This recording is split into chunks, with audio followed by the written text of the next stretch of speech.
Okay, so let's see if this is actually streaming. Oh.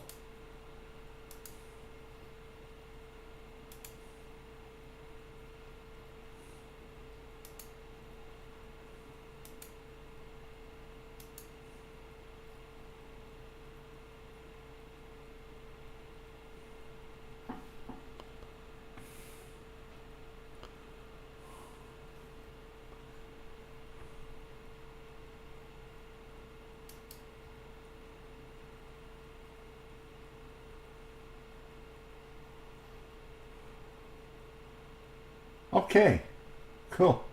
It's live now. Uh,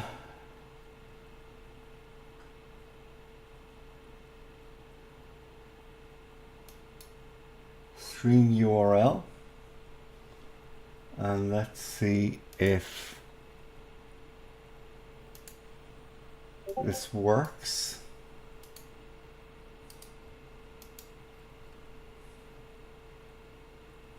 No? Okay.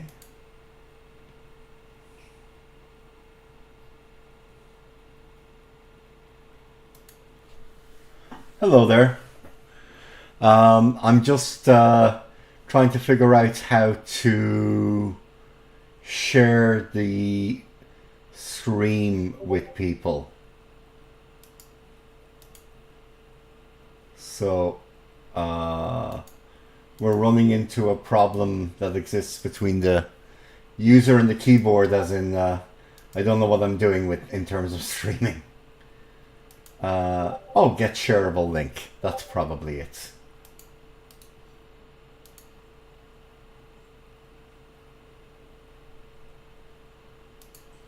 Okay, that is it. Perfect.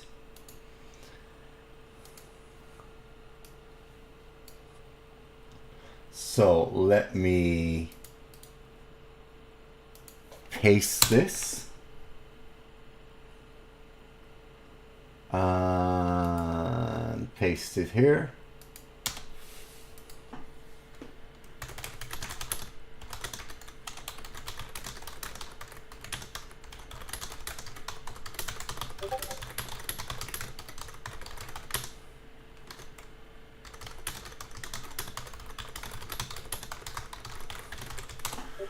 Right. Okay. Now. And now. There we go. So, right, we're ready to start streaming now. So, in terms of what happened, he mercilessly took advantage of all the first turn mechanics, perfectly in keeping with our game. And who are you on the Discord? Then is that like it's such a small icon I can't even read it. Lots of ships sunk, lots of planes destroyed, and some strategic bombing losses already at Sydney, because he hit the repair yards. Yeah, the repair shipyards. So we'll turn those off. So I'm just going to work this geographically. And I'm going to just start issuing orders, bringing fuel and supplies and whatnot into Karachi. And we'll take it from there. Okay, well, welcome, random person. Tankers. Okay. And from Aiden, he's getting fuel. So let's load the fuel. And let's start bringing it into Karachi. Okay. And we've got AKs there. So in terms of Aiden, when do we get our first ground reinforcements? Oh, they don't come for a while. So 8 days. Okay, so I have enough time to run a convoy in with supplies. So let's make that convoy.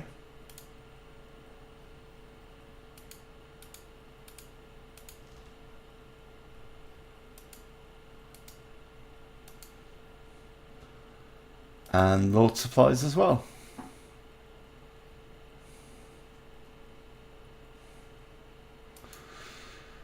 And I've managed to move the tanker and the PG into it. So load fuel and go to Karachi and come back. And go to Karachi and come back. And I'll want to strip the 17 knot ship out because it can go 5 hexes a turn. And my plan for reinforcing Rangoon is to hop to Ramri Island, and from Ramri Island it is then 9 hexes using the coastal hexes as much as possible to get to Rangoon, which means that a 5 hex per phase ship can do that in 1 day. So it can hop from air cover to air cover. And so the idea is Chittagong, Ramri, Rangoon, air cover all the way. And if he wants the ships, he can have them, but he'll either have to commit significant carrier forces, or he'll have to commit, significant LBA. Either way, I'll get a lot of kills. And since Desert Wolf is trying to go for auto victory, every kill I get at less than 4-to-1 exchange rate helps me. So let's bring this cruiser down to Trivandrum, and that is us really set there. Actually, given that this Hussars unit is here, let's load them. Great. Now, at Karachi, how many 17 knotters do we have? Not very many, but this destroyer escort is going to be very important in terms of escorting those 17 knotters. So,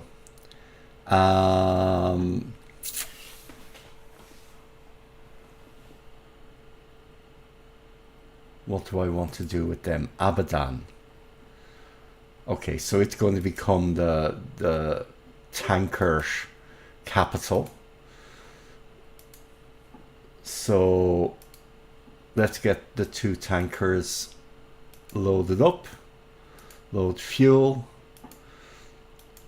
set the home port to Karachi because I want them to wait there when they've unloaded, and I'm going to assign escorts to them from the ships at Karachi.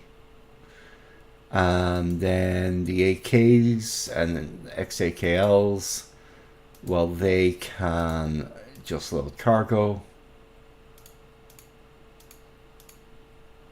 and begin making their slow way there. I think we can afford to have them go a little fast. Return to Karachi, okay.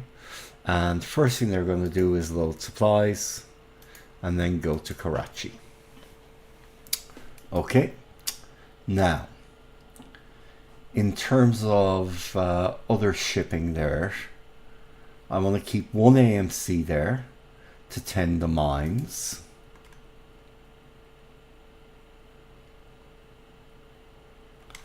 Okay, well, let's keep the 2 AMCs there, and then the rest should go forward. Now, what do I actually have there? Heavy AA. Okay, these Australian units. So that's where the MG battalion comes in.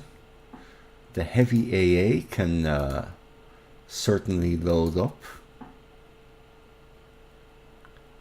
And the 63rd Indian I don't think I quite need it there. Let's start moving some of those units forwards to possible landing bases. Okay. Fair enough. And the 77th Heavy AA Regiment. Yeah, let's let it march forward.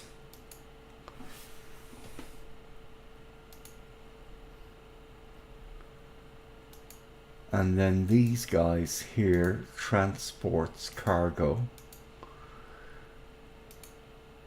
10 knots.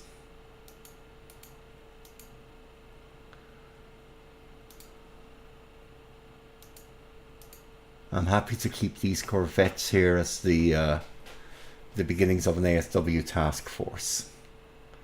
And this guy, anti-submarine warfare 4. Okay, yeah, you can stay back also. The rest will go forward. And we'll hop forward to Bombay.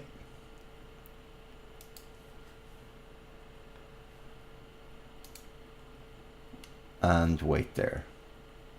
Okay. We're going to bring... No, we can't do that, so we'll call it support. Yeah, we're going to bring one of these AMCs forward also.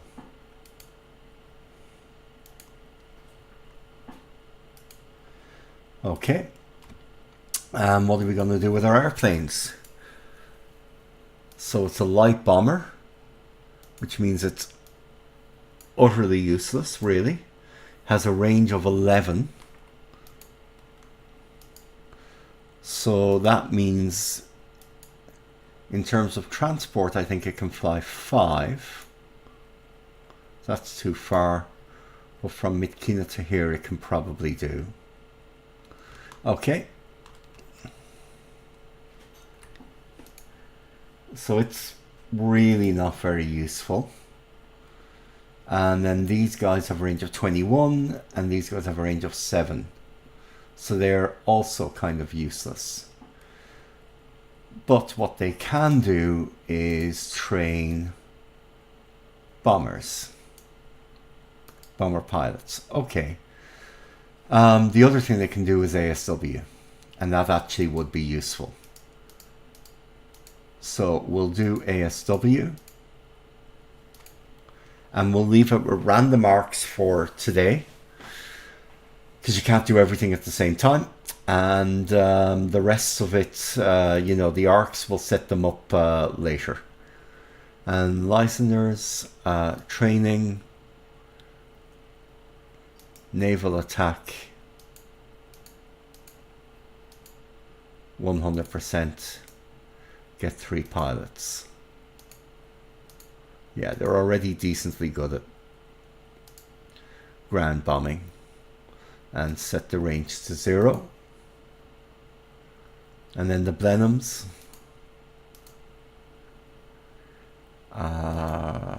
Training.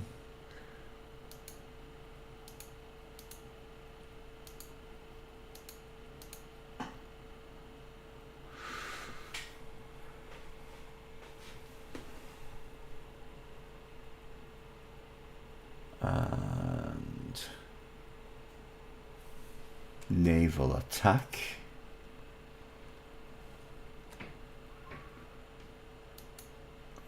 And these guys, are they static? Or no, they can move. Okay.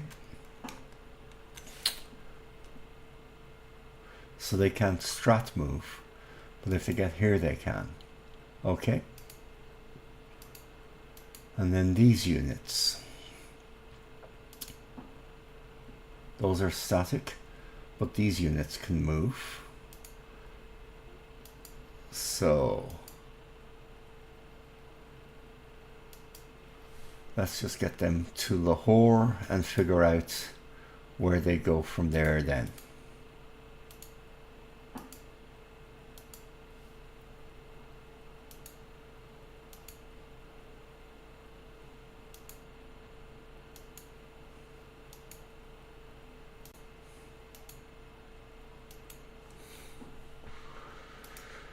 Right.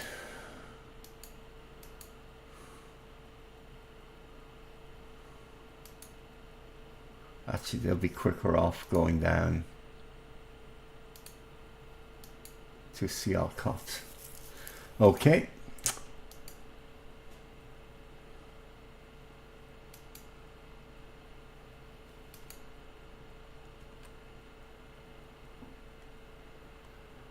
And right, we'll leave most of the rest of these ground combat units for now. Just a couple important ones definitely to move.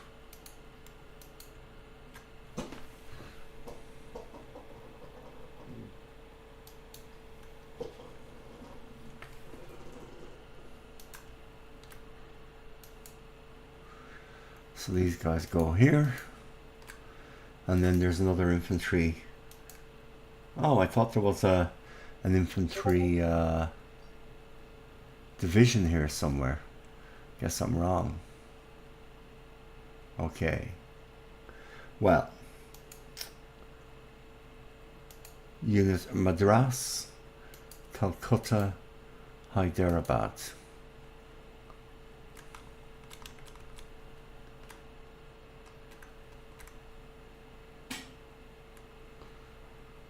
Okay.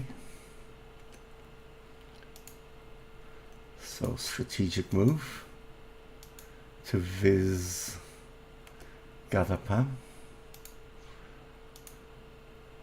36th and 23rd.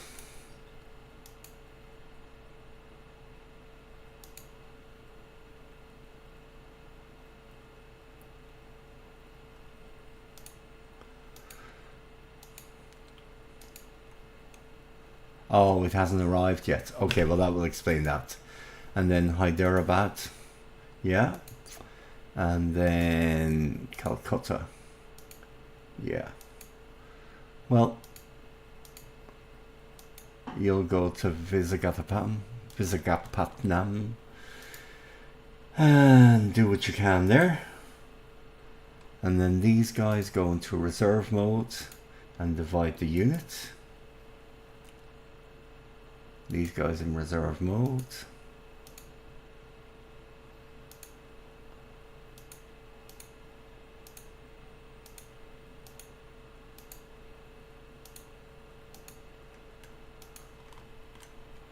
Okay, so let's get more of the ships moving.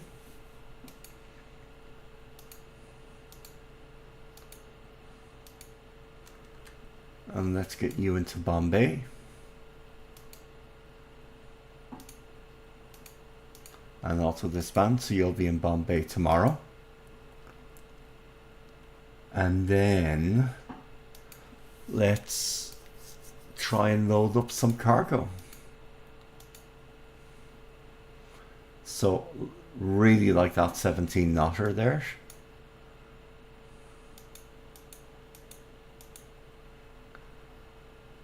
How quickly do these guys go? 4 hexes. Okay, great. So let's keep transferring.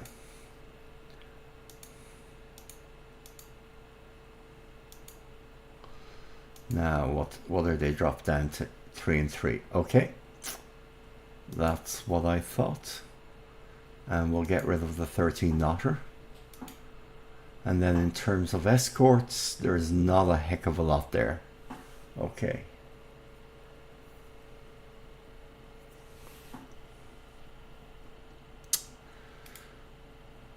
So let's just transfer as much in as we can.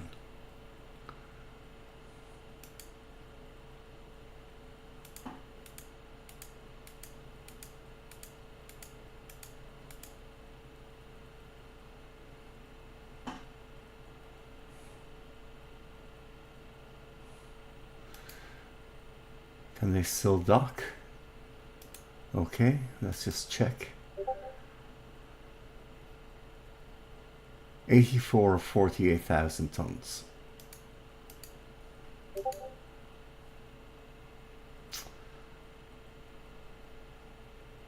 Load supplies.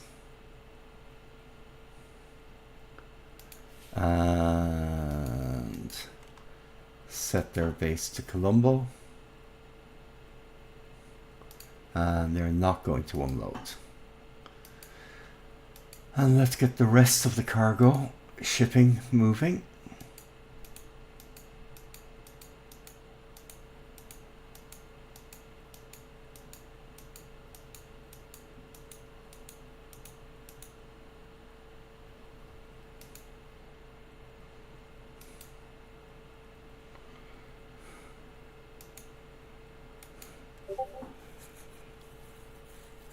And they're going to move to Colombo and not unload. And the tanker, let's send you up here to make sure we get oil, fuel and all that good stuff. Okay, and then we've got 2 APs left. Transport. 17 and 15 knots, okay.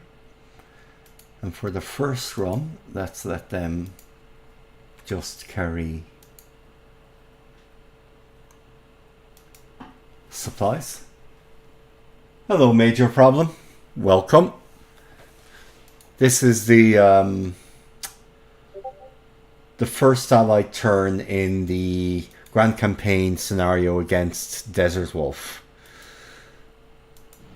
And in terms of this ship, stood down at Pierside and the shipyard 5 days, it'll be back in action. So I'm happy to take those 5 days. Then Goa.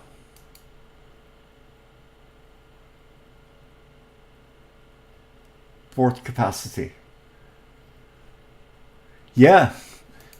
Well, actually, what's happening at the moment is just trying to get as many supplies from the very first instant into Rangoon as possible, and so that's what I'm doing here. Just taking all of the AKs and XAKLs and loading them up with supplies, getting them to Colombo, and then, you know, with any luck, dump, you know, 200,000 tons of supplies into Rangoon while he's busy with the first week process elsewhere.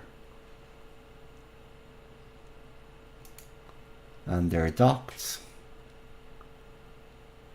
There we go. That's great. And these Gurkhas are going to Colombo.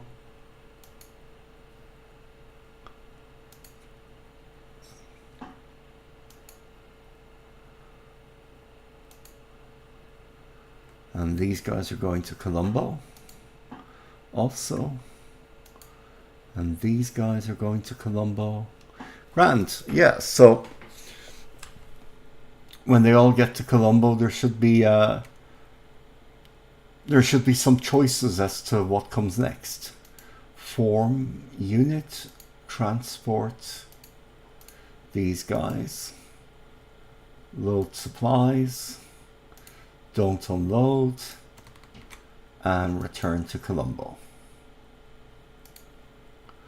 I'll go from here to Australia. I just wanted to kind of get the shipping in India started because, well, honestly, that's an area of focus of mine. I don't think I'm giving too much away by saying that. And I think Australia will be more interesting for you guys. Feel free to ask me any questions that you have. Happy to answer. Although I won't give away, obviously, my the entirety of my plan. Although, to be fair, I think if you watch the live stream, you'll certainly see a lot and be able to figure it out easily enough yourselves. Oh, hi, Sultan. No, this is the game versus Desert Wolf, because Helson had a family issue, which is very valid, and he just needs some time to sort that out. and I understand he is still working on the turn as and when he finds time. So at the moment, my play card looks very busy. Actually, I've got a game now with Desert Wolf, Grand Campaign Scenario 2. I am going to be playing the Marianas versus One Eyed Jacks because we finished our 1,000 mile scenario, and he's going to be the Japanese in the Hako Ichu variant of the Marianas. I'm going to be the allies. I've just this evening sent the first turn to John S, and then Helson's game will happen whenever it happens. Yeah, I know. I didn't intend to get 4 games going because, you know, I'd end up overcommitting, which would be the mistake a lot of people make in this situation. But I think, you know, the Helsing game, it could be a few more months before anything happens there. And the other games are all going to be, you know, maybe the Desert Wolf game, he said, is going to be no more than like 2 turns a week. So since I can flip a turn fairly quickly, I think it'll go fairly quickly. Yeah, and the Marianas game is 2 months and, you know, not complicated, really. So, now we want to get some supplies out to these bases.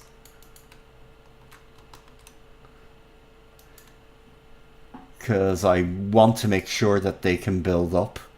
So Cochin will become the new base for these guys.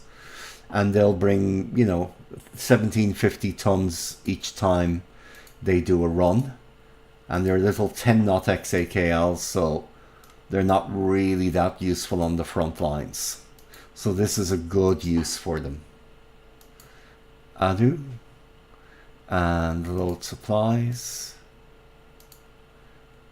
And back to Cochin. Yeah, okay. And then the next one, cargo. This one.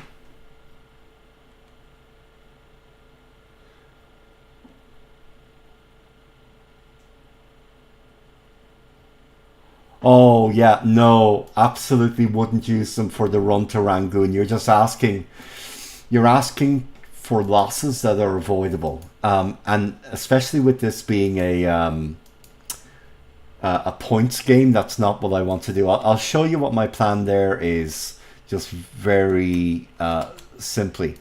If you look at where are the fast ships? Okay, well look, I'll just find them here. Yeah, if you look at the 17 knot AKs, they can go 5 hexes in a turn. And the trip from Ramree to Rangoon using coastal hexes, so you know here, these 2 deep ones and then nothing else but coastal, that is 9 hexes. So if I put them on full speed, they'll move 10 hexes in a day, which means that actually what they can do is jump from here down to Cox's Bazaar or Chittagong or whatever, then down to Ramree and then to here, which means they can be covered by cap, covered by cap, covered by cap. That will mean that he'll have to, if he wants them, he'll have to send surface shipping in. If he sends surface shipping in, you know, he can have them, but he's not going to have them at a 4-to-1 exchange ratio. So, yeah, you know, I am expecting he is going to have very good surface-to-air coverage here. Or, I mean, air-to-surface search coverage here. And, you know, having ships in the middle of the ocean during the daytime is going to be suicide. So that's my plan there. You know, load them in a really big harbour like Calcutta, and then run them from cap to cap to cap. And even if I'm really stuck for planes, like, you know, the AVG could just be based at Cox's Bazar when they hit Cox's Bazar, then transfer to Ramri when they, you know, are going to go to Ramri, and then to Rangoon when they're going to Rangoon. So you can actually, you know, you can do this on the cheap. Like 100 fighters is more than enough to provide you a safe route to Rangoon. So that's why I'm not using those ships there. Now, Madras. Now, with that said, at least initially, you know, I'm quite willing to send whatever can move in. So these guys are all going to make a run for it.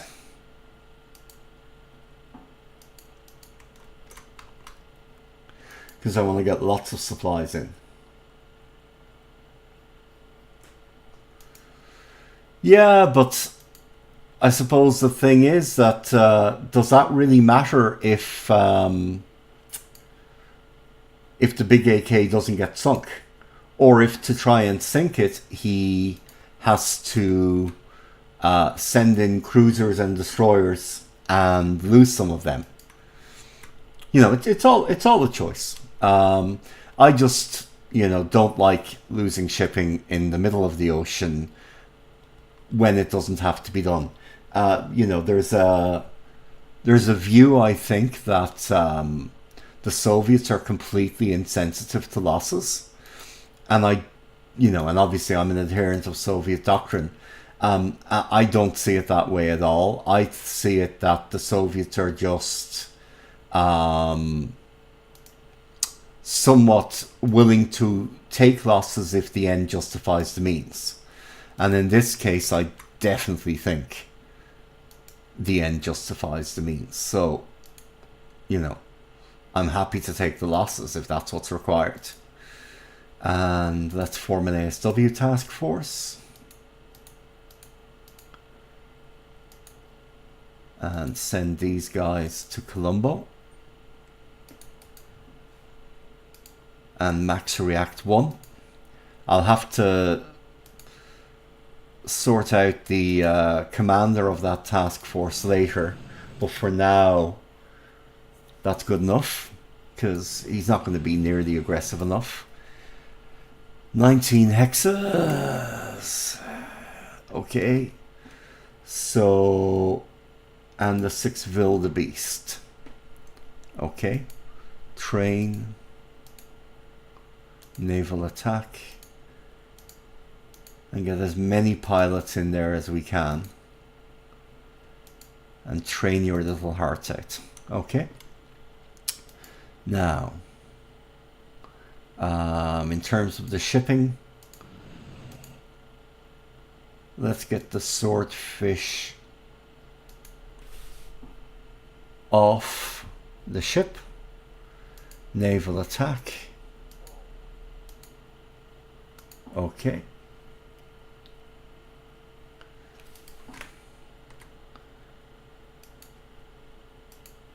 And an air combat task force.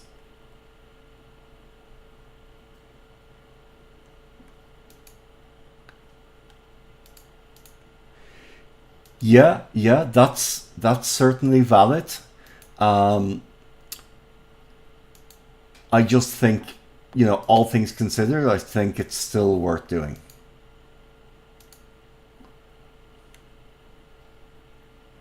Because I don't mind if they unload for a while, because you see, that actually plays into my plan. That makes it a tempting target for a surface attack, because he's going to think, hey, I've got Victoria Point, I'm, you know, 13 hexes from there, I can host heavy cruisers, etc. here, and whenever he's unloading, because I know they'll take more than a day, I can send them in. That's what he's going to think. And that means that we'll have surface combat, which will result in less than 4-1 losses in his favor. So that, you know, fits into my my game plan there. I'm quite happy with that. Okay, now in terms of other stuff, Let's see what we can mobilize from here. Wow, okay.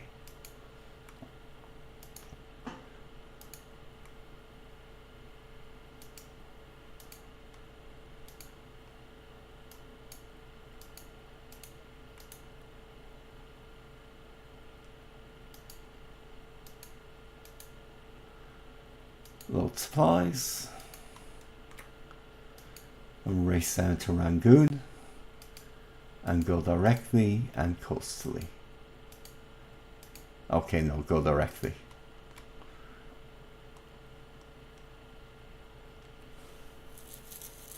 Yeah, there isn't very much there in terms of escort shipping. So they'll be there in 5 days. Okay. Then I want to find some sort of unit that I can drop at Ramri to start building that up. So what I want to find is an engineer unit of some type. And they really don't have many of those. These guys are all restricted.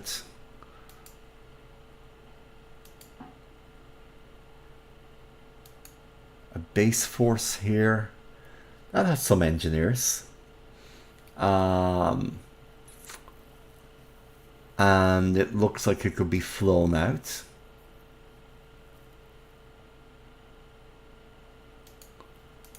Okay. Okay, so if I base seaplanes here, I can fly out a base force from Burma, and I can send it there. Yeah, I can do that as well. But then I just have to bring them back, and plus also those are very small, and they would fall to a parachute attack. So like if I saw Ramri being taken, I would consider that a really high value target, and I would paradrop, you know, a regiment or two on it to stop that. Because really Ramri, you know, from the road net is quite isolated. So if you can take it as the Japanese, it requires an amphibious invasion, and that's very problematic for them if the Allies still hold Rangoon. So, you know, it's all, I mean, that's the whole thing about strategy. It's a series of interlocking decisions where you try to create a situation or a position which is stronger than its constituent parts individually.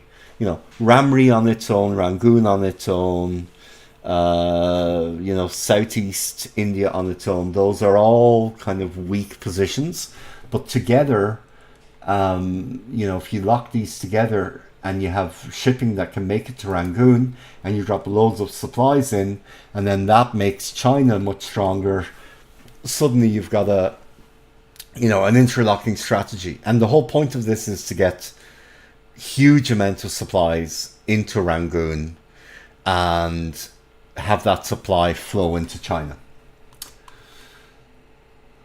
So let me see.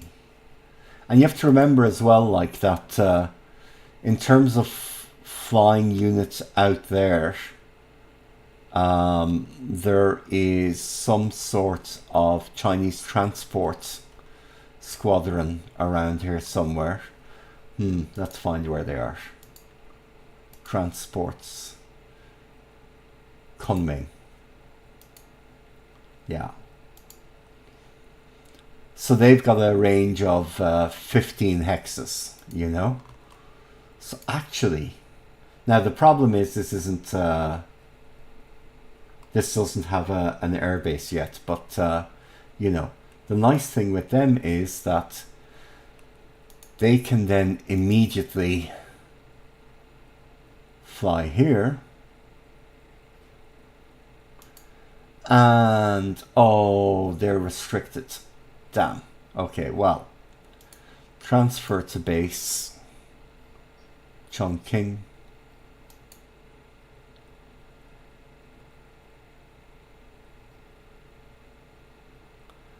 And stand down for now. And when I get the opportunity, I'll fly them in. Yeah, well, the interesting thing is, well, neither are these units here. But the other interesting thing is that if you want to save PP, and this is going to be a big consideration in Java, if I ship units from Batavia or Surabaya into Palembang and Osthaven, I would have to pay PP for all these units, and no matter what I pay, these like 4th KNIL Landstorm Battalion, they're all locked. But the nice thing you can do is if you fly them, since you're flying them from one restricted base to another restricted base, you can actually fly all of the units in Java here. You can fly them into Osthaven, Palembang, or Prabumula, and I know I've butchered that, without paying any political points. So this is a huge bargain, you know? And I mean, this, I think, in the long run, is going to be where these DC2s go, because they can fly a squad each a day, and there's 19 of them. And then the Dutch have the Lodestars, there's 11 of them, and they can fly a squad a day as well. So between them, that's 30 squads a day. So if you look at this, essentially, you know, I can empty Surabaya in probably 10 days, just doubling the assault value there. So I can empty that in 10 days roughly. And then here, this is what, closer to 1,000 units. So that's 30 days. But still, just from 2 air transport units, that's Java emptied up into my Festung Palembang. Okay, now, let me see. More to do here.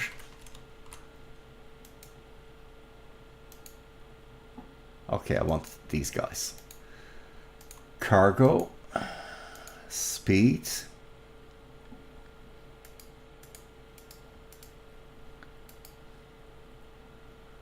Load supplies. Max speed to lower their period of vulnerability. And in they go.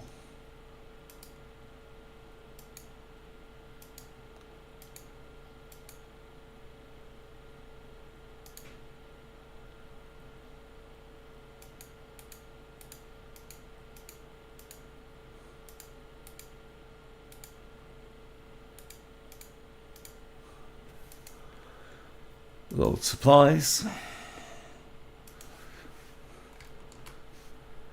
And in they go.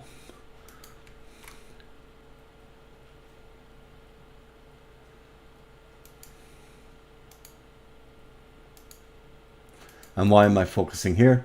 Well, it's because I think China is going to be absolutely critical.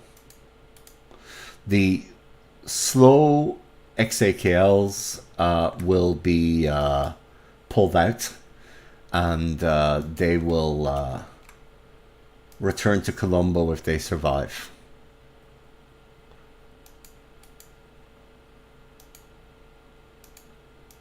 Okay, that's good enough. Because they'll refuel at Rangoon. And more cargo. So hopefully by the time he even realizes that there's a big, resupply effort going on for Rangoon, I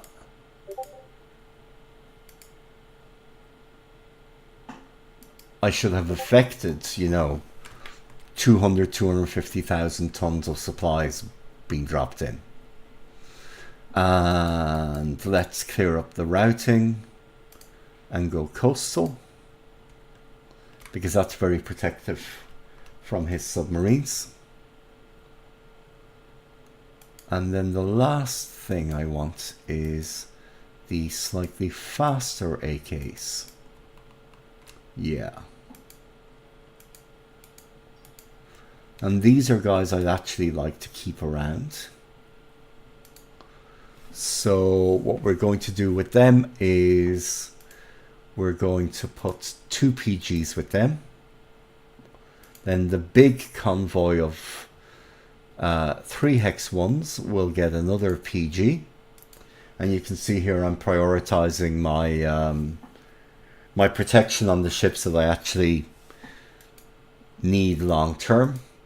And then the destroyer escort is going to be assigned to the Nora Mauler, because the Nora Mauler has the speed that I want for this.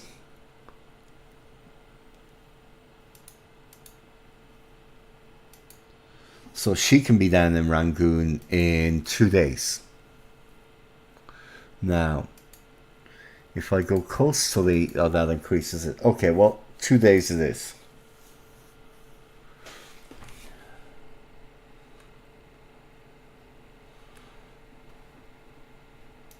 Oh, more AKs. Cargo. And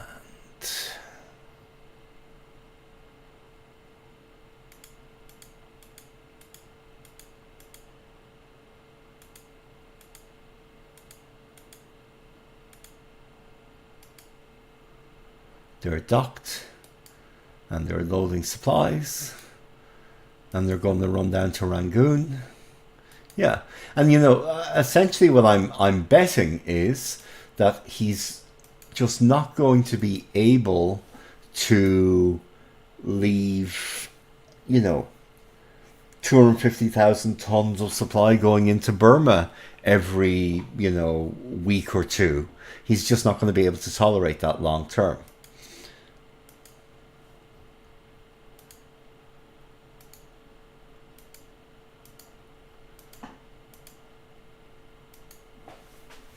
Okay, that's good enough for now. And then escort, they'll take the AP out and we'll bring that back to Calcutta, where we'll get some cover before we send it out. Okay.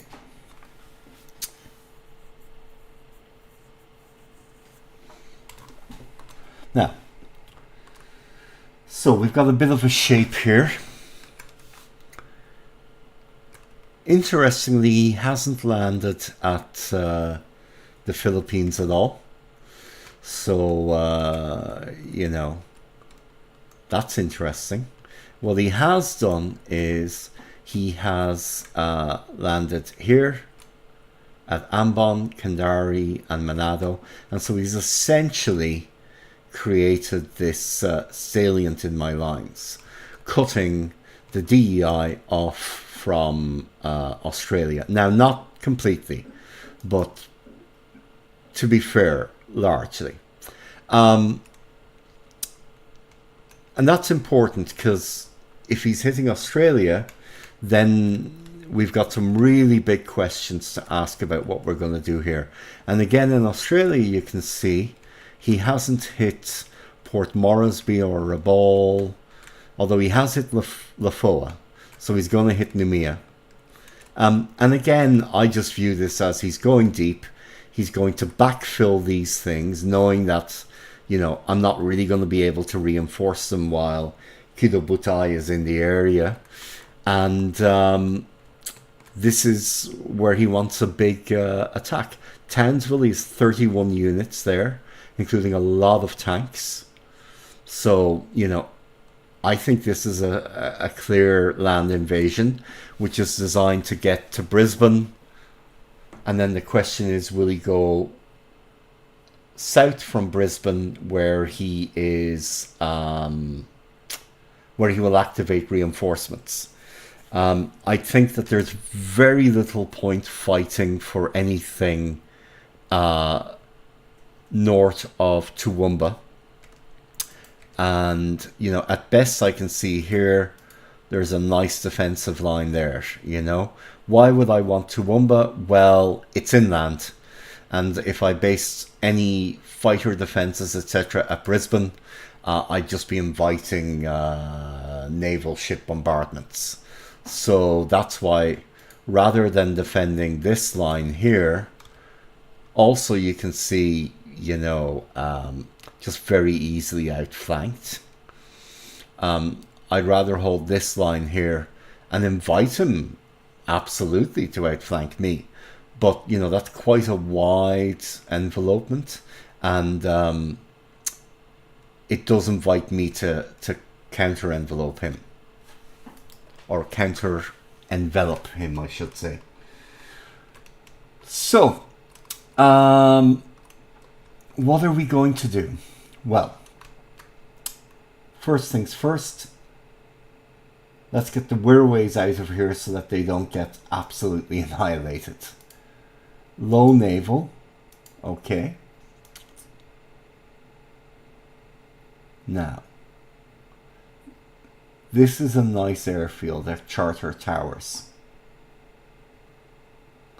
And this is a nice airfield. So what I'm thinking is that if I rocked up to Cairns from Townsville, I could launch some strikes and then fly them down, you know, to other airfields, which are within 14 hexes, and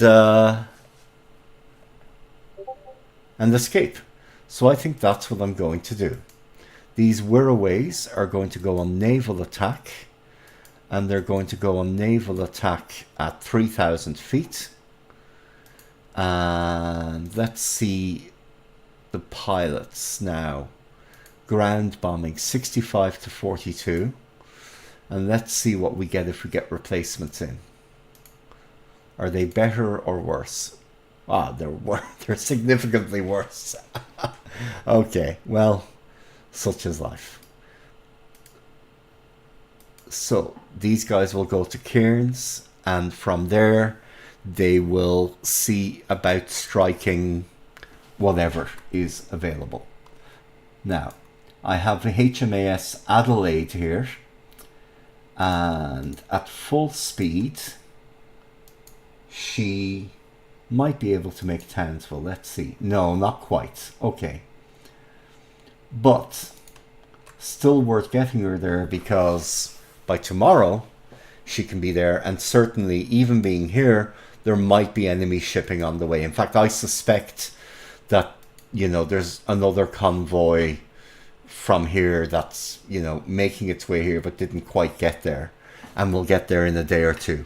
The ideal and very sneaky play from Desert Wolf would be to land, take this with the 31 units he has here, and then land, you know, several divisions, which I don't see because he's already taken the base. So I would suspect that there are follow-on forces here that are significant.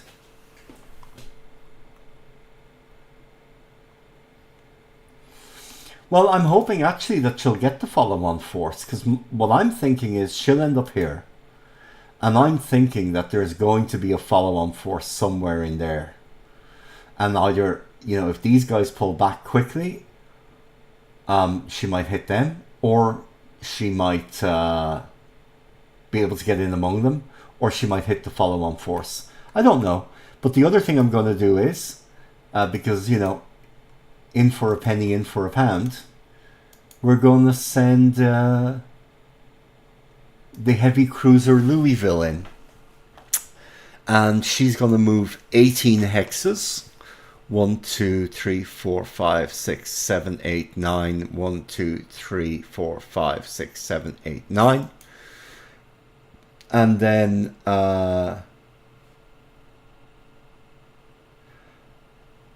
yeah, no, it's a really good game. It is very expensive because it's such a niche product, but the thing you've got to remember is, like, in terms of hours spent, I would imagine I've paid less than a cent an hour for this game.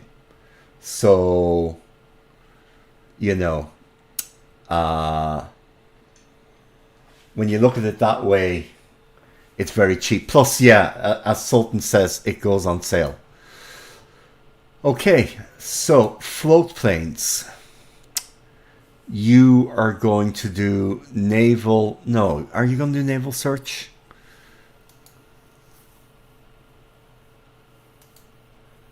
You're going to do naval attack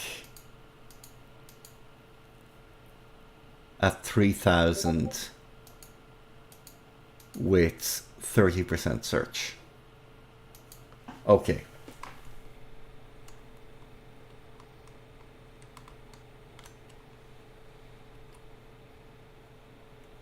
Maybe. But again, this is... yeah,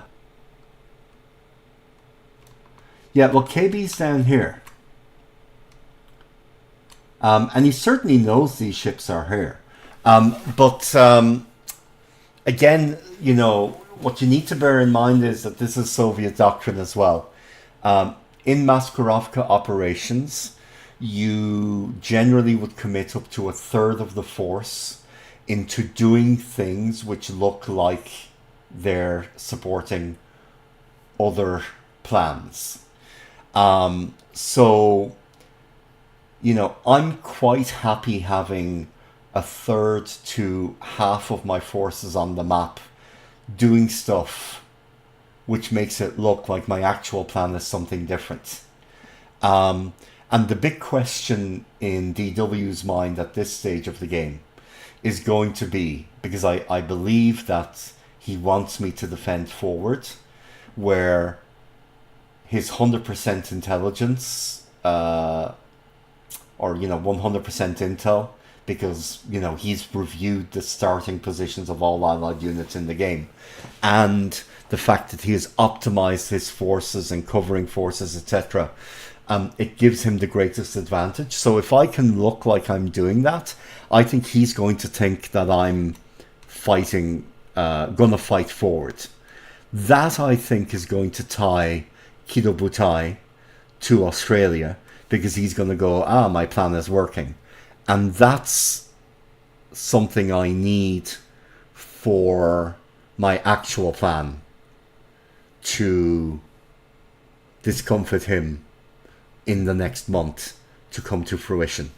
So, you know, the Soviets were always very happy to do suboptimal things at the tactical and the operational level if it meant that on the strategic level they were doing optimal things. And I think this is an example of that. You know, let's get to the bigger question. Am I going to fight for Australia? No, I'm not. I'm not going to send a single thing into Australia. I'm going to let him take it down to Brisbane. I mean, I will fight for Brisbane. I mean, it'd look really weird if I didn't. And again, ground combats, he probably won't get 4-1. But yeah, what I plan to do here is let him take everything and then see if he wants the rest of it. If he does, he can take it, including Tasmania and New Zealand. I'm also going to cede him the entire Pacific,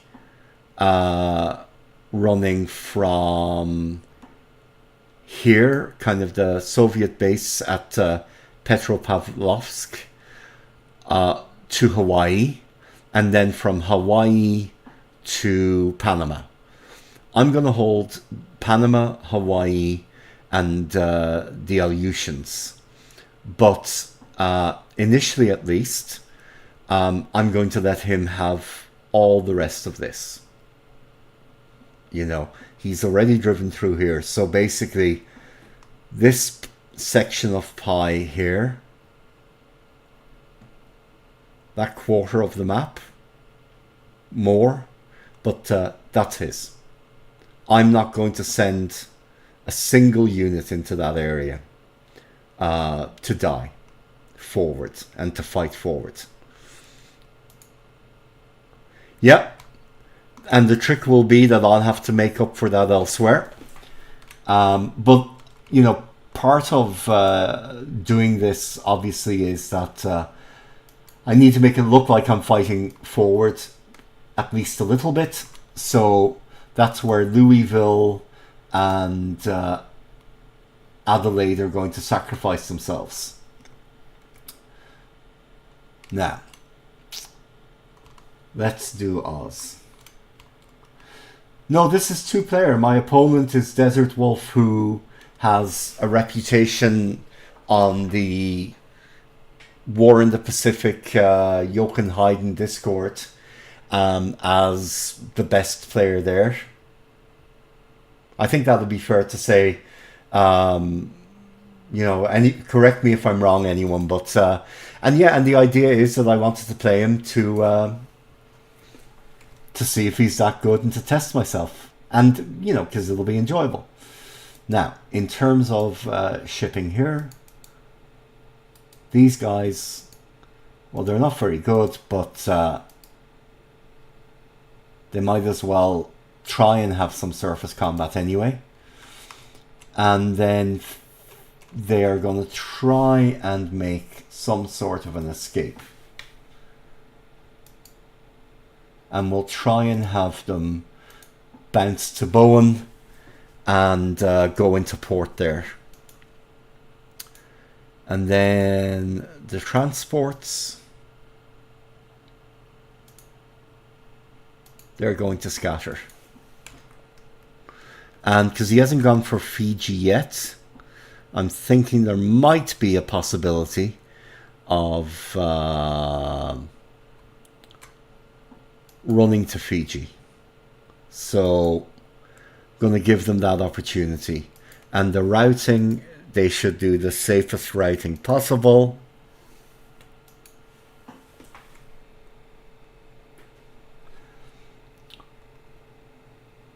Well, you know, it is and it isn't. I mean, it's a community of people who've been playing the game for a long time.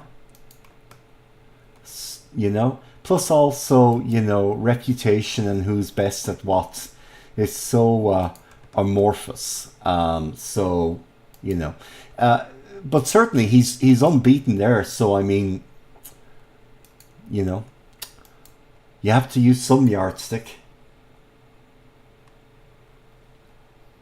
Yeah, well, exactly. And I haven't played them, so, you know,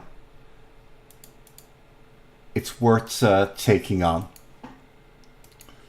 So, let's see about getting you to Fiji. And push you out to here. Okay. And then the last ship, transports.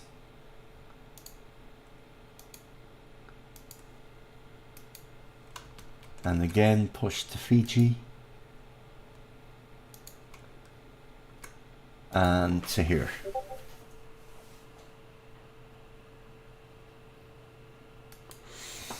Oh, why do you say that?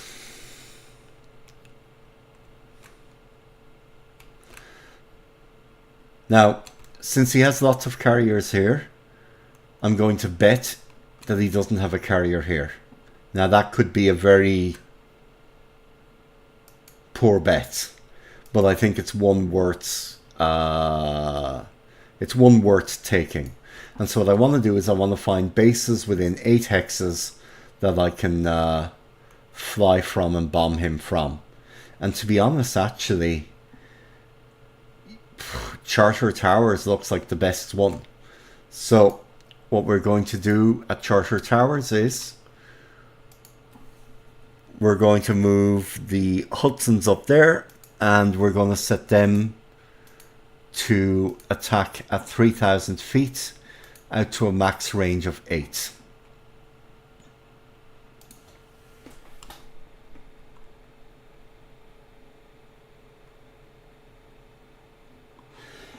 Yeah, he certainly does seem to,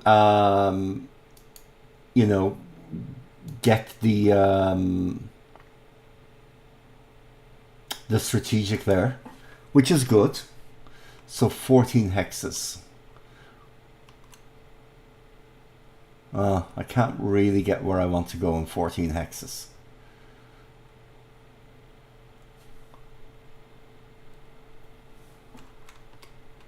And I suspect he may hit Brisbane.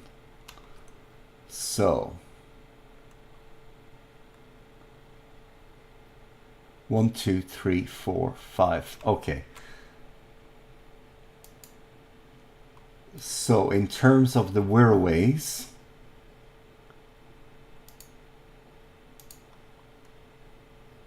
$14 hexes will get them to here.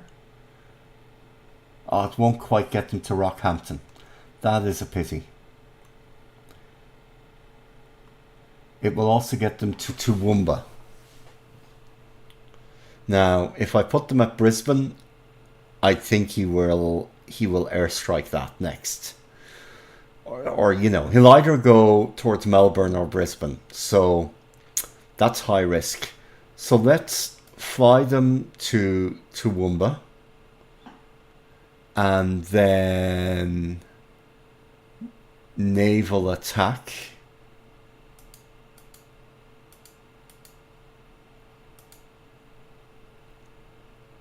Okay.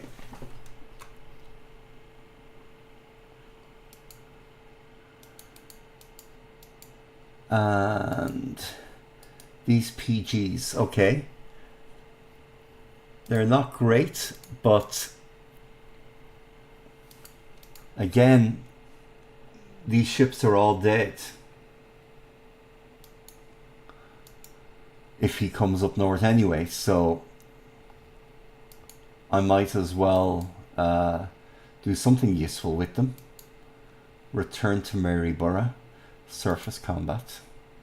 Okay. Now, Wirraways.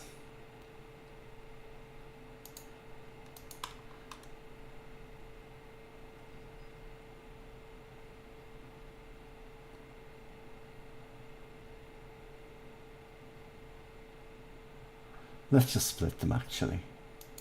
Yeah, half and half. Naval attack. 3,000. Okay. And then the Seagulls can go 11 hexes. And they're pretty much forced to go to Brisbane. And they're going to do naval search. They're going to do 0 to 20 degrees. And what does that look like? Okay, so maybe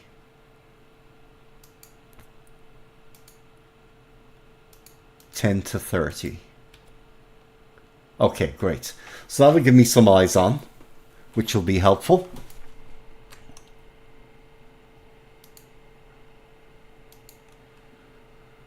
Then the Hudsons, they can fly 8 hexes. So, level 2, level 3,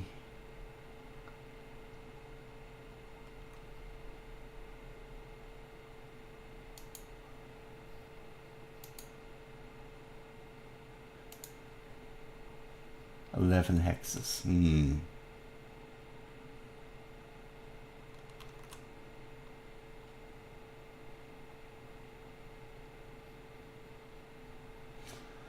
Okay, well, Rockhampton is a possibility. I don't know, but I found these results on Let's try Rockhampton, because I also want to spread my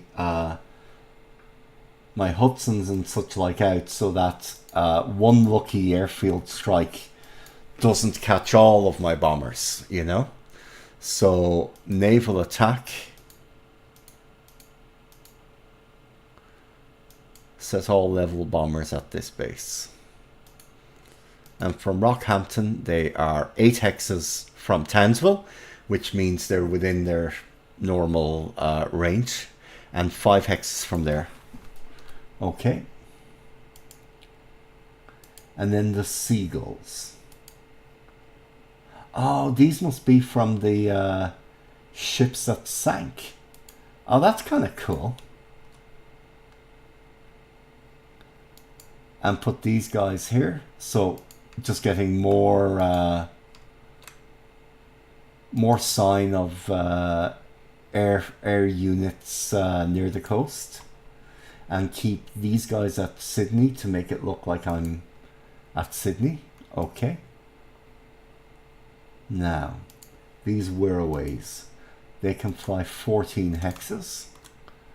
So this is about as far as they can go.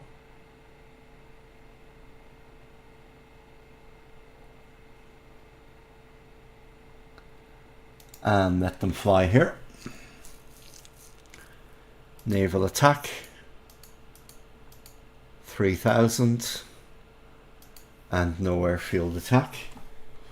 Yeah, I think there will be a different level of analysis strategically also. And that's great. That's what I'm looking for. These Wirraways can do 14 hexes. 14 hexes won't take them that far. Here. Yeah, that's not far enough. Still, on the plus side, they're getting the hell out of Dodge. So that's always popular with me.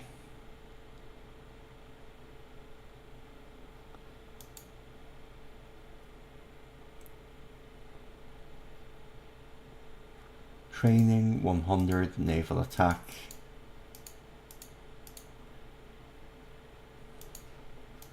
Okay. And then Hudson's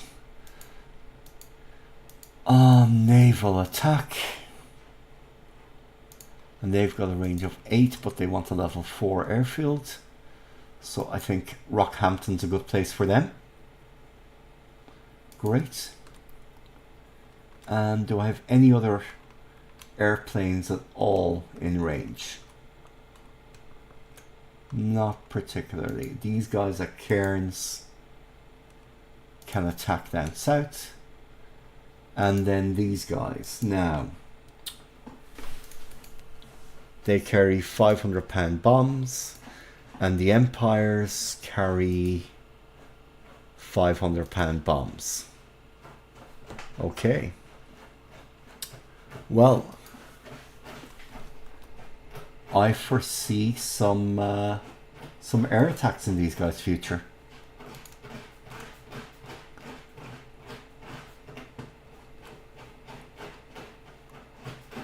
Well, these guys can fly out of Bowen.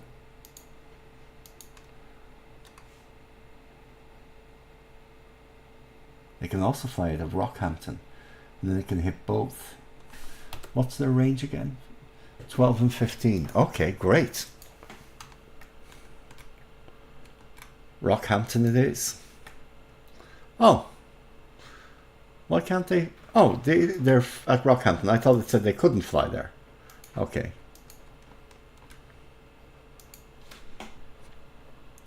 So all of these forces are condemned to remaining in Australia anyway, at least for, you know, for right now. So I might as well use them to defend Australia. But the real question is, you know, will I send additional things to Australia? And I think the answer there has to be no.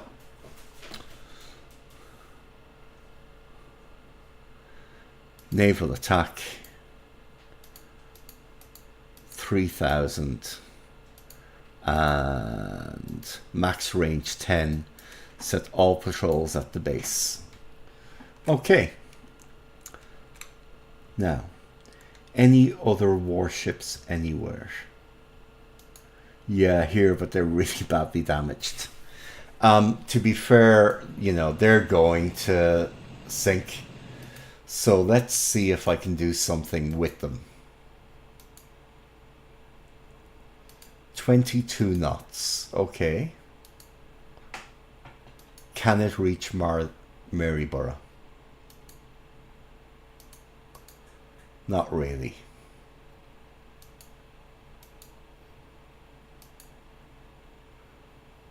Okay. But it can get close. It can get to Brisbane. And if I had fighters, I could cover it at Brisbane. But unfortunately, I can't really do that. The other ship I really want to try and get out of there is the Queen Mary. Or the Queen Elizabeth. So she's taken a lot of system damage. Only 2 fires though, and the flooding isn't huge, and she's still fast.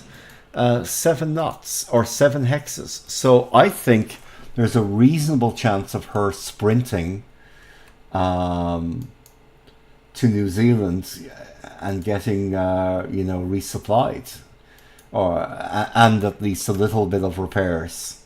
So the idea is, he's going to move laterally. I'm going to go straight past him. I might run into him, but with a little bit of luck, it'll move, 13 hexes. So 1, 2, 3, 4, 5, 6, 7, 8, 9, 10, 11, 12, 13. So if he stays exactly where he is, it's probably effed. But if he moves at all, it should be fine. Now,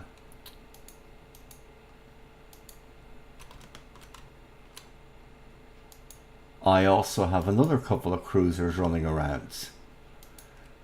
And running to Maryborough is 31 hexes, which is a bit far. And running to Lafoa is 22, which is a lot better. So I can get a good bit of the way there. Yeah. And unfortunately, the reality is that I'm not going to be able to do much about that. I'm just, it's just something I'm going to have to swallow in terms of the way they are at the moment. And look, that's the way it is for a lot of the allies at the beginning.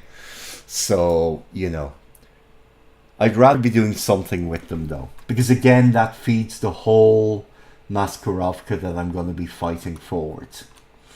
Now, so that's the rough idea of what I'm going to do with Oz. I'm going to have an awful lot more of these other ships run and try and escape. And I'll probably give orders to most of these units here to pull back into the south.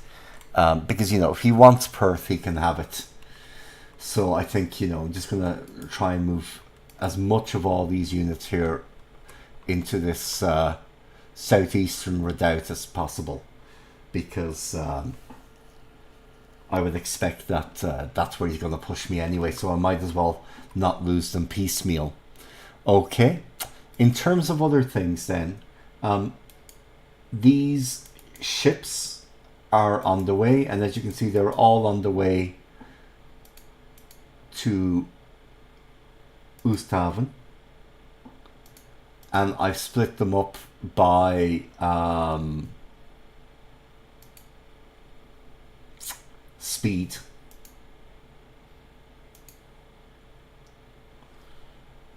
So, they'll take a while, but they'll get there, and when they get there, they will basically bring a British division. And that should result in some quite useful increases in combat power. Now, let's go to continental USA now.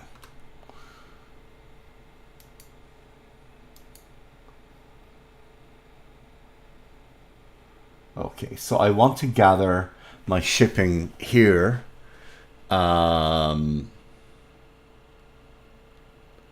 Probably to San Francisco, and then I want to start loading it and moving it out.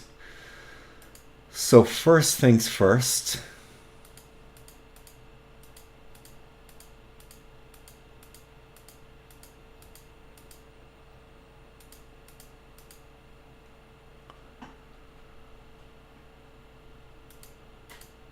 I want these guys to move too. And then this guy, 271. Okay. That's not bad.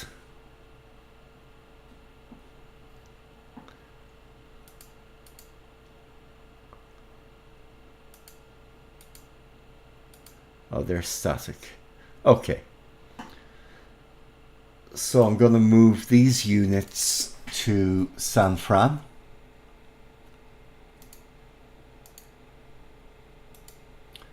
Because I don't want to have to be fiddling different shipping forces and all that kind of jazz in different bases. I'll just bring them all to the one base and move them from there, except for the very northern forces.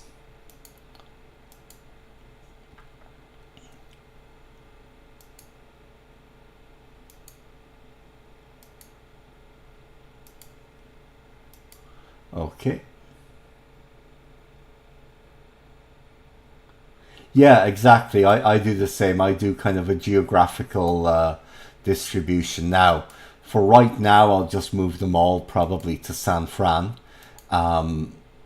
you know, but down the road, I'll sort out that geographical distribution for sure.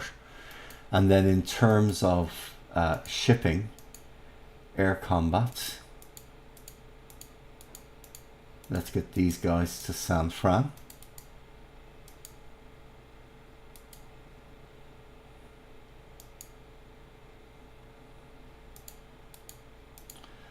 And disband them, okay, and actually make them take the coastal route. Yeah, that'll be better. And actually, this reminds me, I do need to move my ships. So these guys are going to do a run for it. Fair enough. And then my carriers are going to see about striking Midway. Will he expect that? He might expect it. And it is level 4. But if you don't risk, you don't win.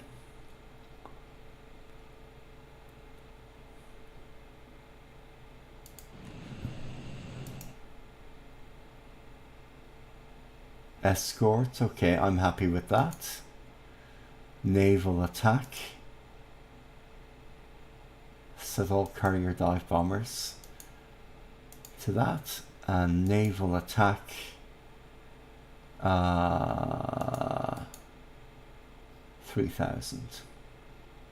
Yeah, nice and low. Split the cap. So let's go 18 hexes. 1, 2, 3, 4, 5, 6, 7, 8, 9, 10, 11, 12, 13, 14, 15, 16. Let's set that 158, 107. Okay. And then this one set 159, 108. Okay. I'm just blindly 160. 108, 159, 107, 158, 107. Woo! We made it. Okay, full speed to there, remain on station. Full speed to there, remain on station. Okay, so they should join up there, and then 1, 2, 3, 4, 5, 6, 7, 8, 9. 1, 2, 3, 4, 5, 6. Okay. So, you know, of course there's a risk that he'll bring netties and so into Midway, but, you know, life is risk. And then these guys are going to do naval search. And they're going to set it on the map. So let me see. So it's clockwise. So, okay, they can't even reach that. That's a pity. Okay, well, stand down.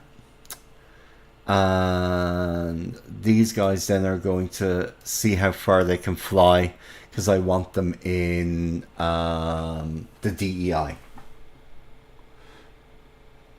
No, he didn't attack Pearl. He attacked Sydney instead, because he's looking to kill a load of ships very cheaply and win on victory points, which is, you know, a perfectly valid strategy.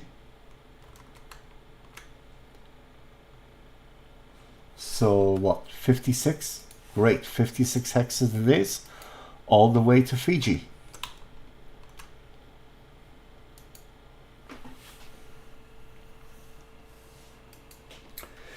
The name of the game, it is War in the Pacific Admirals Edition, and it is not free at all. It's about 70 quid, or $70, I should say. But in terms of, you know, how often you'll play it, yeah, you'll play it a lot, so it works out.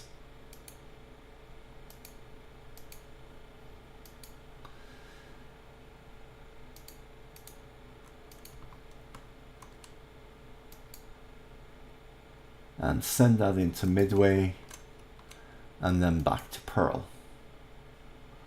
Okay. So that'll hit Midway 2 days from now. You know, worth trying. Now, in terms of Pearl, he only got 2 midget subs in. And so there was some flood damage there, but apart from that it was fine. And then here a little flood damage, so you know, it's worth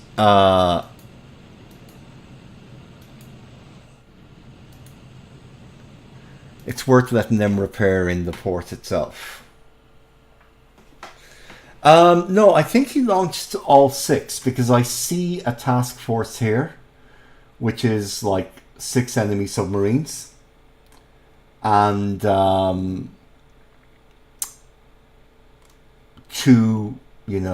got through. So yeah, again, good odds, you know, that 2 got through. But like, I mean, really, you know, so what?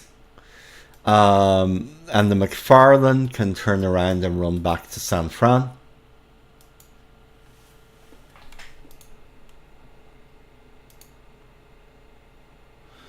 Okay, and then my subs are going to be pulled into Pearl Harbor, because I have a job for them.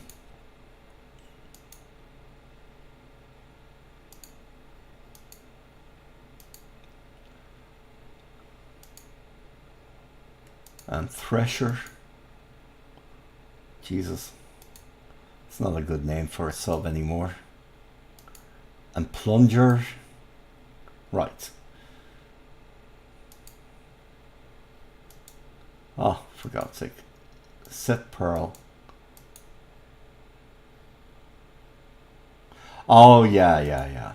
Yeah, no, he's very lucky with that. But I'm sure, you know, he has been able to play and replay this opening multiple times. And so I'm certain that he has optimized it like you wouldn't believe. Now, sub-transport.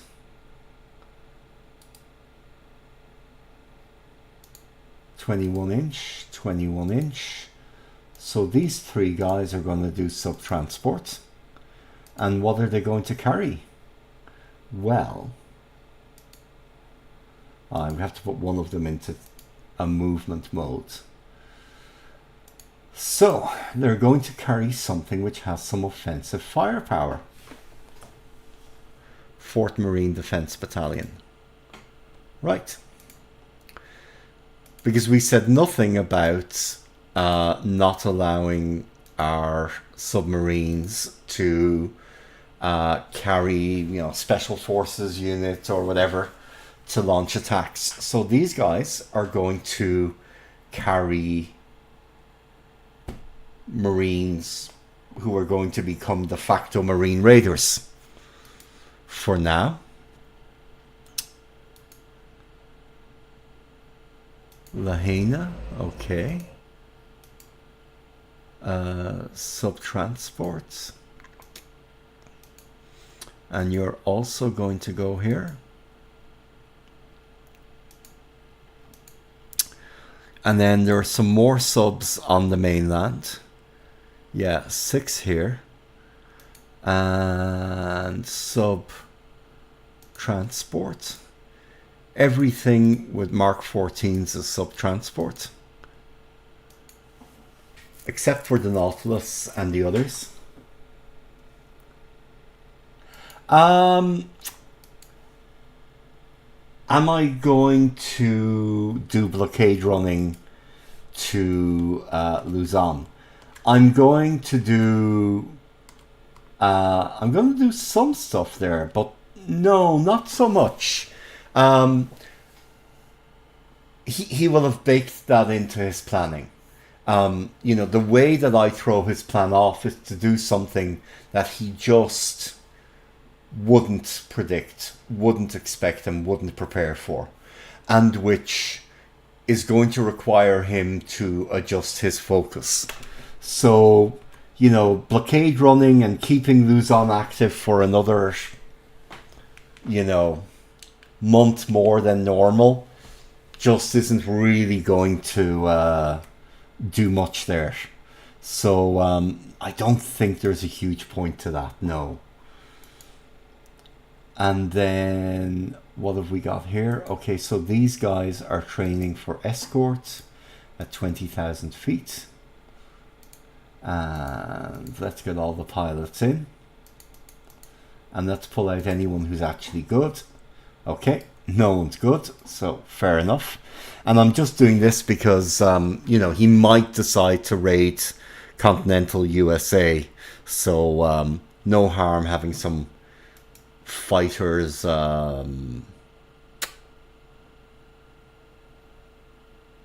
training at the front lines, as it were. So I'm just going to move all the units that I want anywhere into San Fran. And then these guys are the Marines, and they're training up as well. And escort 20,000, max range 0. Okay, that's good. Then in terms of an actual sub-patrol, the S-class boats will go out. And they don't have huge legs, but they have legs enough. So they'll go to Kodiak and they'll refuel there. Now, do I have tankers here? Good, I do. Form new task force. Tankers.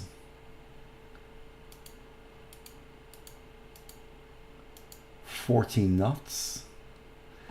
And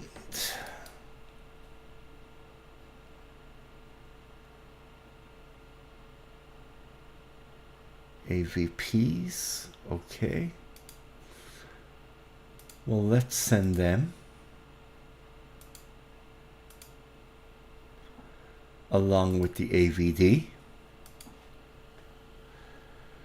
and load fuel, and let's start building up fuel at Kodiak. Oh, actually, Dutch Harbor even better.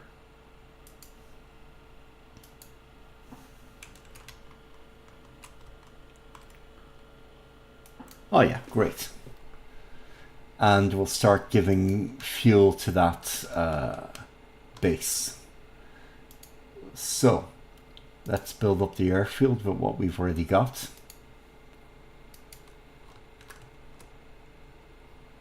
And then in terms of the AKs and whatnot, let's make a support convoy. And let's move all that stuff out. Oh, escort convoy.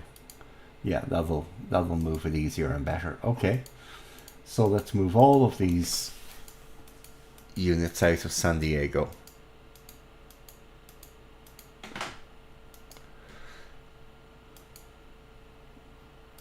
And San Fran. Return to San Fran. And routing coastal. Right, and what's left there? APs and an APD. Okay. Transport.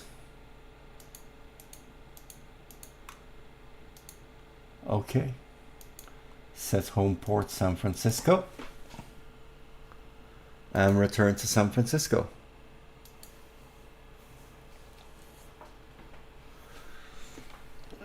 and do that coastally. So this is taking a long time, but you've got to pay attention to the details in this game, or it very quickly goes wrong. Tanker. Oh, lots and lots of tankers.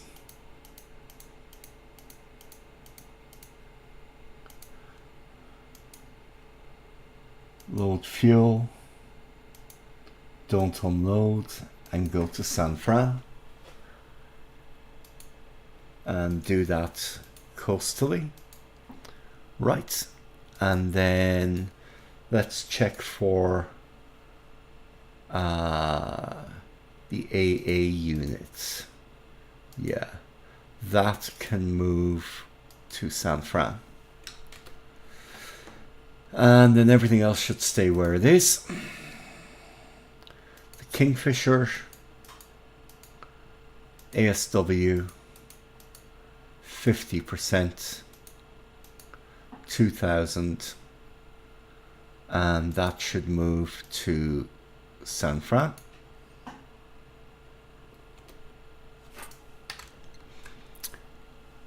No, what I'm going to do is essentially I'm going to reinforce the Aleutians, and then I'm going to try and do a hyperspeed invasion of Hokkaido.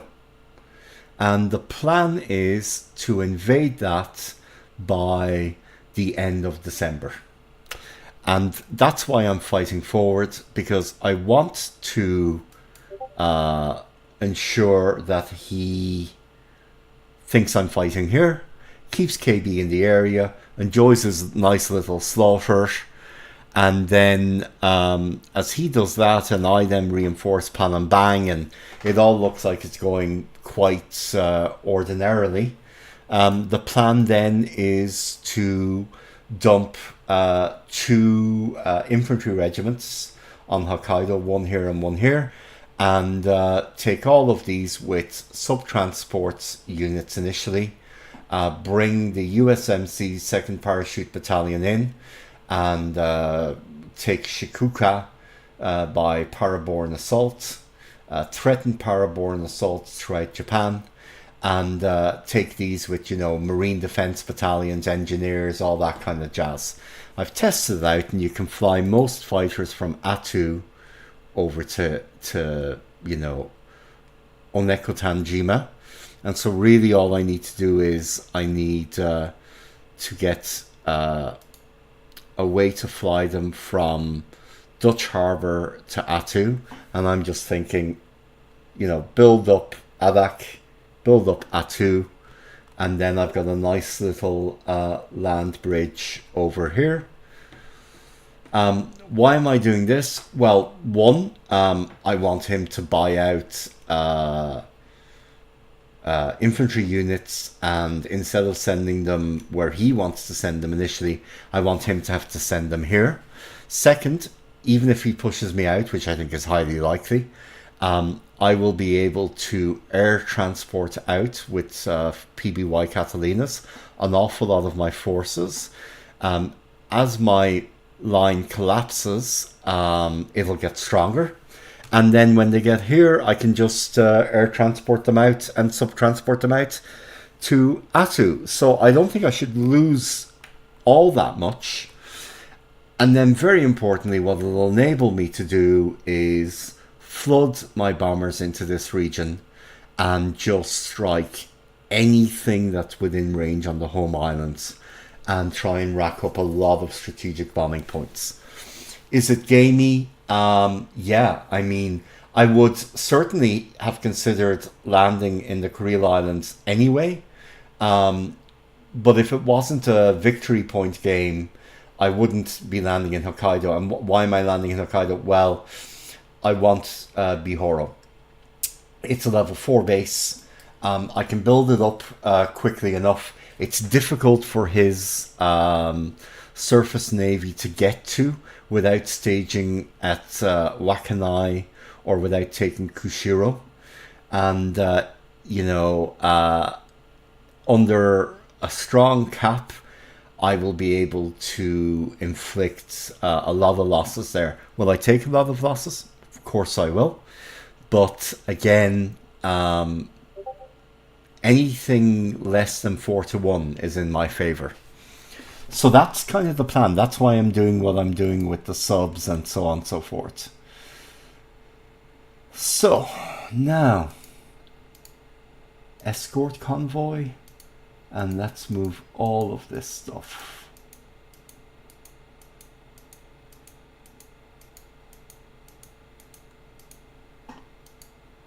Up to San Francisco.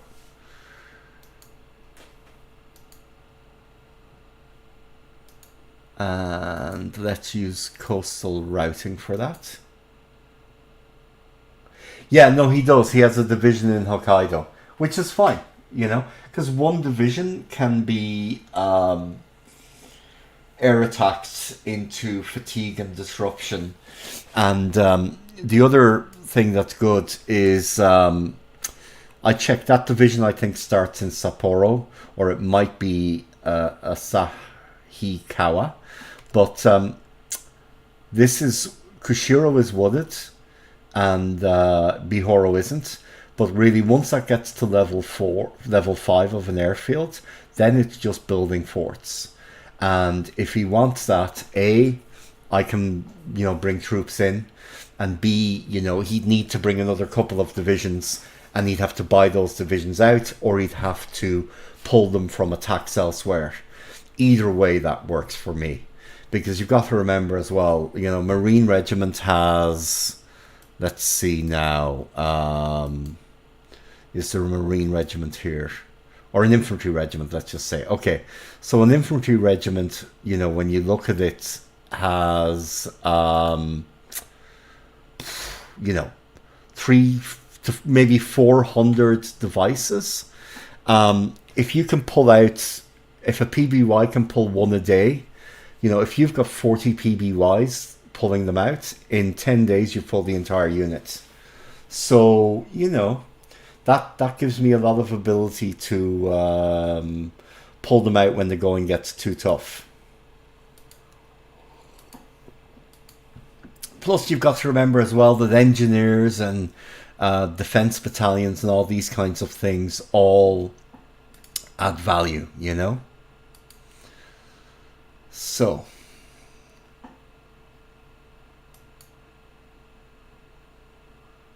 okay.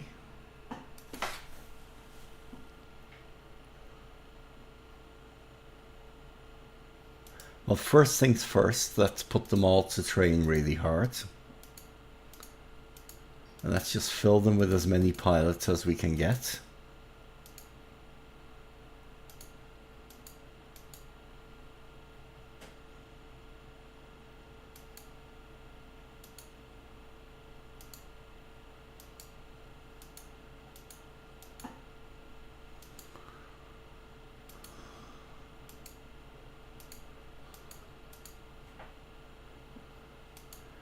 So, any questions so far?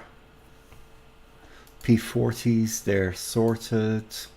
P40Bs.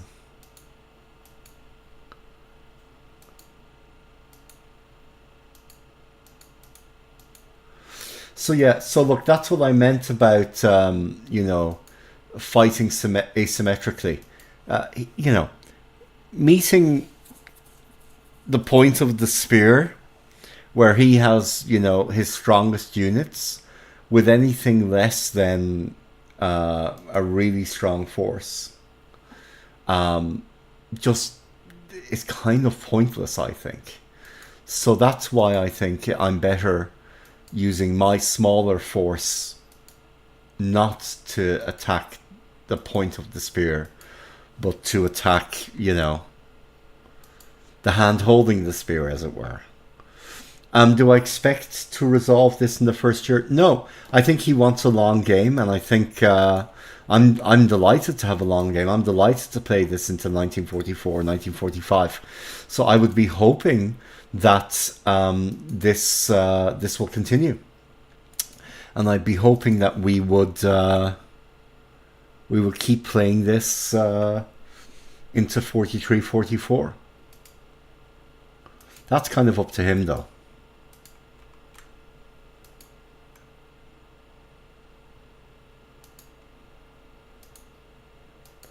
I mean, he says he wants it to continue long term, so, you know, fair enough. And certainly that's my hope. That's one of the reasons I took the game.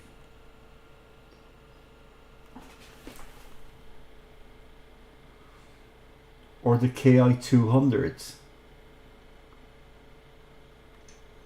Sorry, Internet Explorer, I don't know what you're referring to there.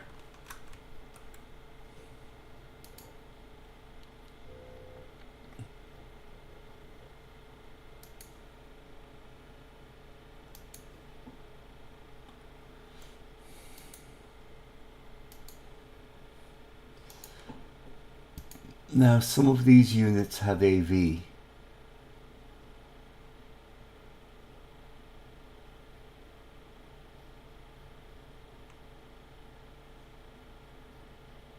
Okay. So what are these guys? 160th Infantry Regiment. I can buy them out, but what I would rather do is make defences along the coast.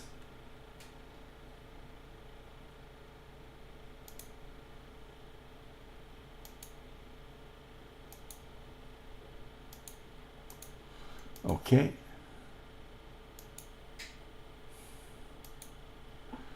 And then these guys will move to here. And then lastly, the artillery units. Let's get you to San Fran. Yeah. Oh yeah, the KI-200. Yeah. Late war Japanese stuff. Yeah, and that's really interesting stuff, because that's what the whatchamacallit, the downfall scenario really looks into. And that's actually really interesting, because there's lots of you know, kickers, KI-201s, J8Ws, J7W2s, the jet powered J7 variant, all of those kind of things. So that's you know, that's quite fun to play with. And that's going to be stuff that I play in my game with John S., who is playing as the Allies in Downfall Wunderwaffe. Okay. So these guys then are going to Eastern USA.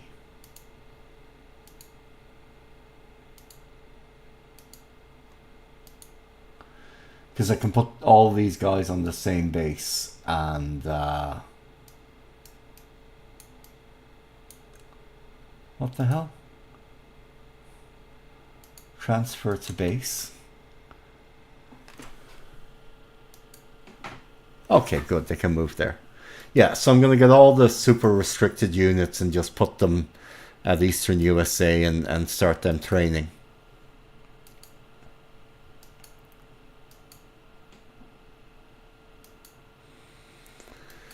Yeah, this is a bit of a click fest.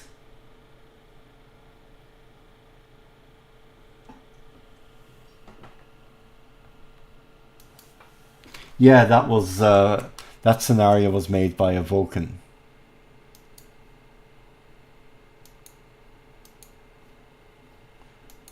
Now,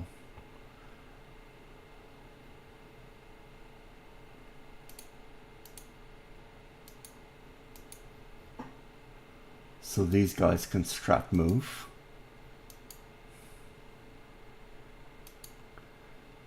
And it's probably wasteful strat moving them over such a short distance, at least initially, but it also helps keep clear in my head who's doing what. Let me see now. Recon training.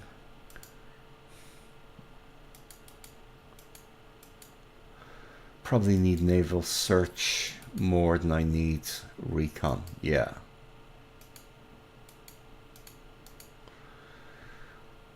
So for now, let's just shove you all into San Fran. And then these guys can't move either, so naval search.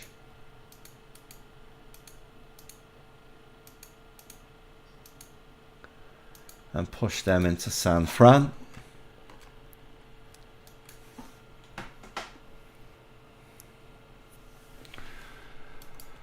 Oh, wow. And let's move the shipping into San Fran. Alcoa Prospector. And auto disband.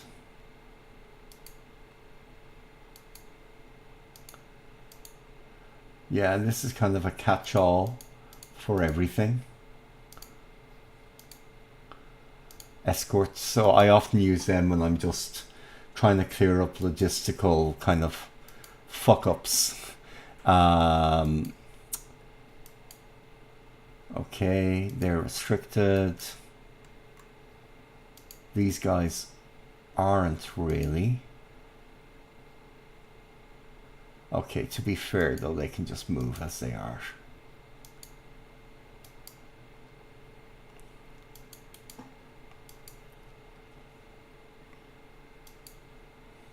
Okay, and then what have I got here? Lots of stuff. Right, form new task force, sub-transport, these two guys. And who do we have who isn't? Okay, so that's infantry regiments can be put into move mode, and then I can load up some squads, and once those squads are loaded, I'm gonna send them to Dutch Harbor to refuel.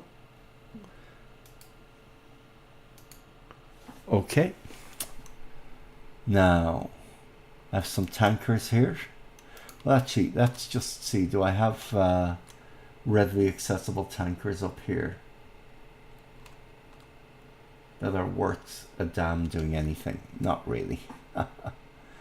Okay. Oh, armed merchant cruisers, okay. Damn, I thought they might be able to carry troops. And then here,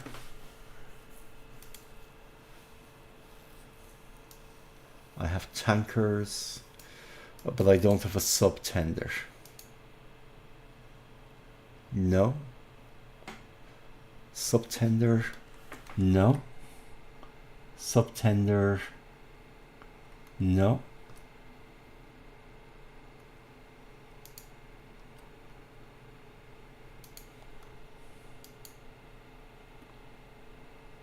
No sub-tender, no sub-tender. Maybe here, APD, yes, okay. 18 knots. I'm gonna take a risk.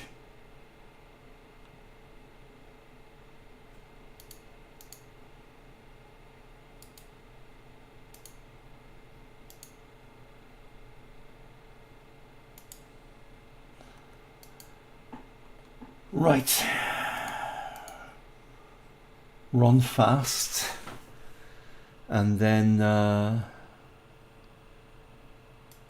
they'll get to San Fran early on.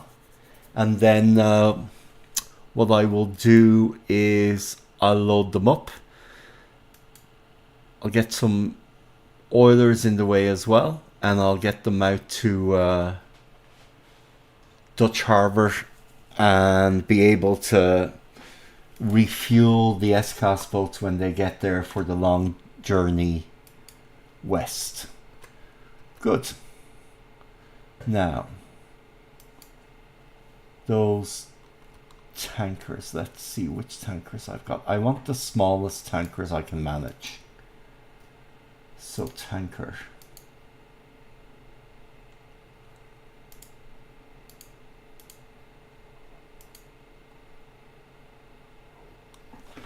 An underway replenishment ship would actually be handy as well, to be fair.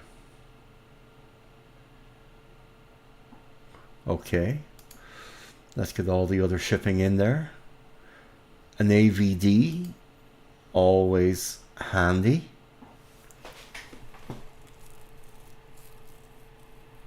And these PCs, 2 ASW, and these guys, 2 ASW. Okay, well, we'll send one PC forward with them anyway, and we'll load fuel. And then let's set their home harbor to Dutch Harbor. Return. And direct 42 coastal 57.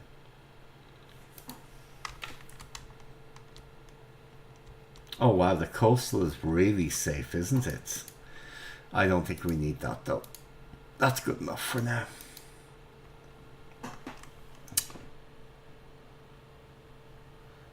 Now, are there any infantry from here that can move out there? Okay, a fighter command and an AA unit. Okay, let's put them into strategic move. Okay, and they could go on the AKs. Form, transport.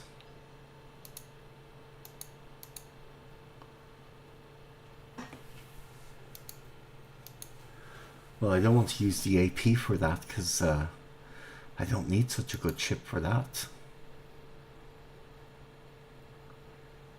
Okay, so these guys.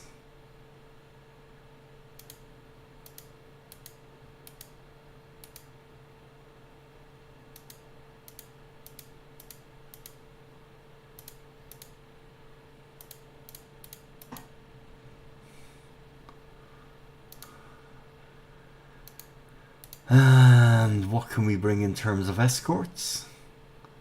A PC.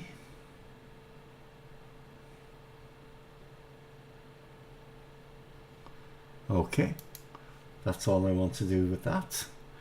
And we're going to load, actually no, we're going to load the troops. 100%. And then we're going to load the supplies. And we're going to bring that forward to Dutch Harbor.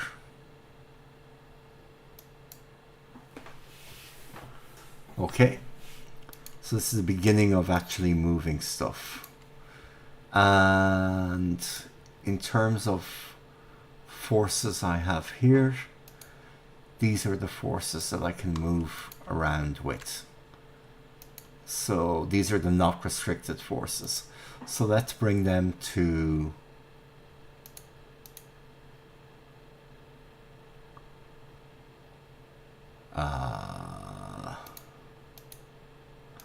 San Francisco.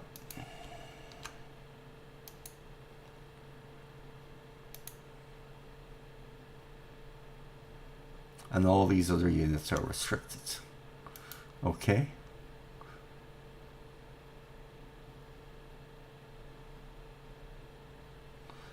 And the Field Artillery Battalion, let's move you to San Fran also. Okay, so here we've got this. What are we going to do with the battleships? 19 days in the shipyard, that sounds fine. And here 17 days in the shipyard, that sounds good.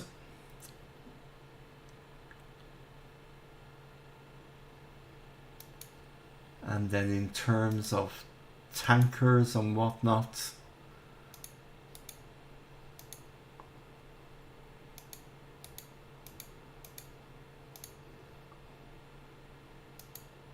good.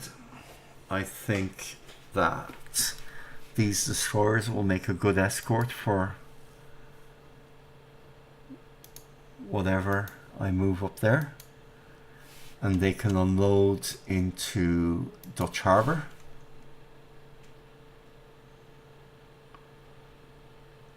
And lastly, another tanker convoy, and this time of the really big boys, and we escort it by a patrol boat and load fuel,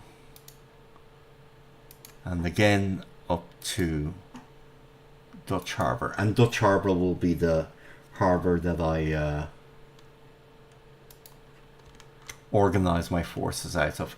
Yeah, Dutch Harbour is where that Deadliest Catch is filmed out of. And this is hellacious seas. And that's one of the reasons I actually am making this where I want to attack, because I'm weak in terms of air power. So what I would like, well, naval air power anyway. So what I would like to do is I'd like to fight in the region where the weather negates as much air power as possible. And, you know, weather is really terrible on my side of the Aleutians, but it's not great in the Kurils Islands either. So, you know, again, every little bit helps. Now,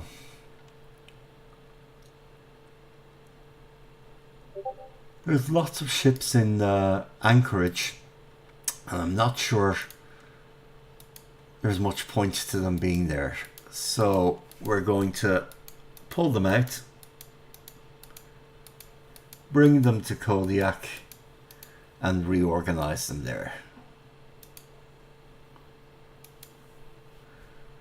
Because if they're not going to be doing anything useful, there's no point having them there. And in terms of units, 389 points. It's close to where I want it to be, but it's not something that I can buy out, you know, easily. So I'm going to leave it for now. And artillery. And then here, the nice thing is there's an infantry regiment there that I can bring into combat. So that's a nice fillip for my forces. And replacements and upgrade. Okay. Now, what are we doing in terms of those planes? Okay, so they're just going to go to Dutch Harbour and set up a cap there and train. And then the bombers, well,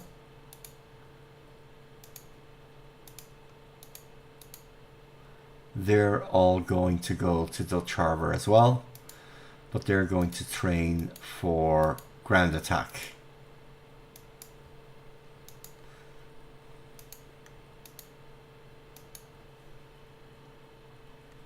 And the idea will be that, again, like I say, currently the Allies on map, or the Americans on map, I should say, in terms of heavy bombers, have 165. And 165 heavy bombers, you know, if you got 50 of them flying a day against Japan from Hokkaido, even if you only got a month of that, that could be enough to scupper the Japanese chance at auto victory. So that's a lot of why I'm making the moves I am right now. And here we've got more escorts, so let's pull them out.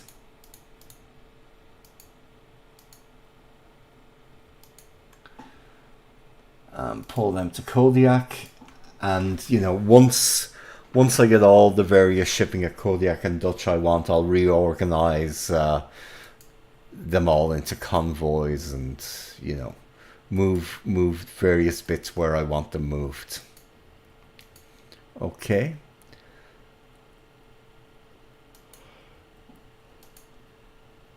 So there's not much point having this single ship here.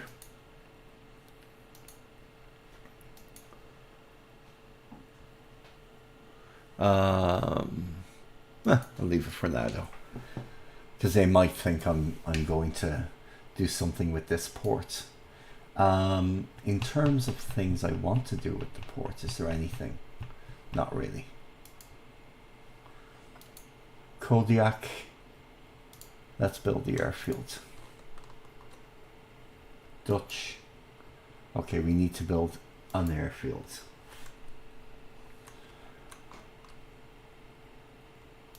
And the Sharks are torpedo bombers.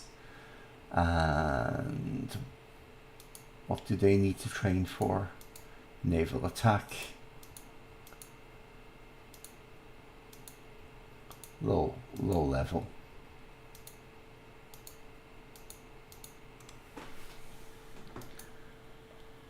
Okay.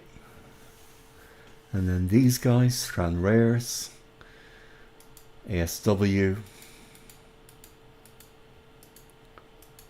2000, 6 hexes,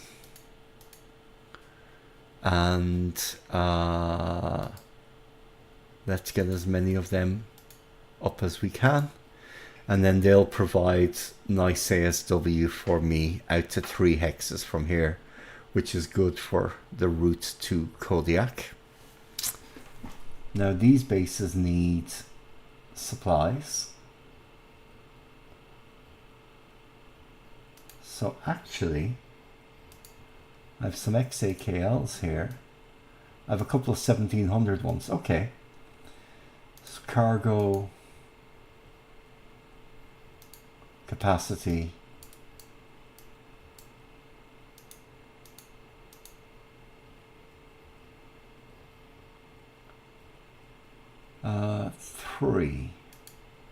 Three ought to be enough. 1, 2, 3. Yeah. Oh, these are already carrying. Damn. Oh, I messed up a little bit with that in terms of efficiency.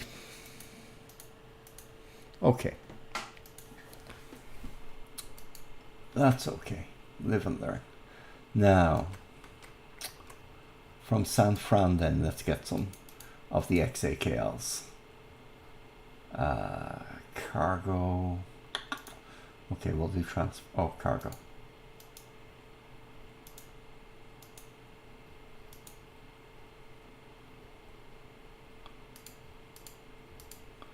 Great. And let's get escorts in. What's the slowest escorts we've got? Oh, destroyers. Okay, we'll take a destroyer. Load supplies. Set the harbor for Tacoma. And let's drop your supplies.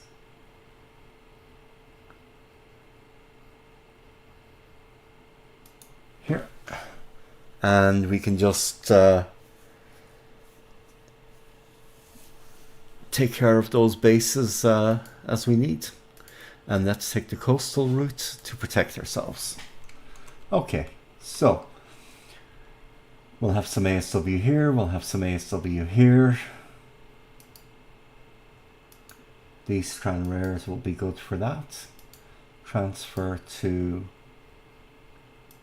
Cole Harbour.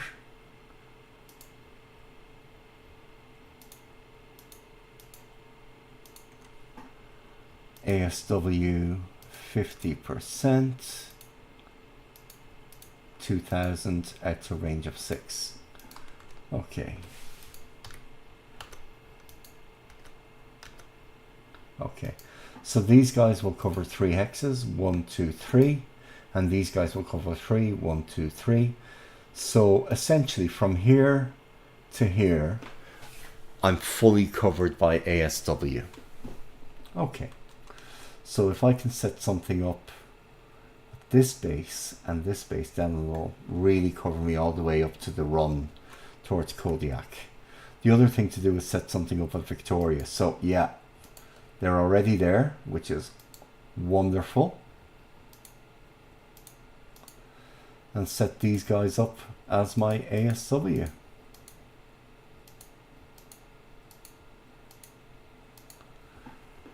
Good.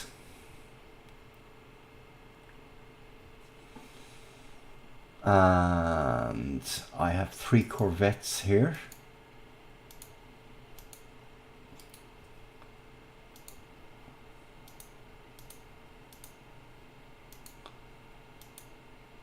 And let's set them up at Victoria, where there's another corvette. And then what do I have? I have AMs, so they can always also form an ASW task force. 2, 3, 4. So those guys can set up a task force operating out of Cole Harbour. And then there we go.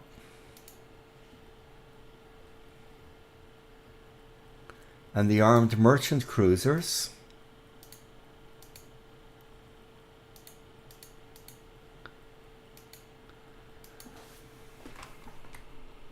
can make their way down to San Fran.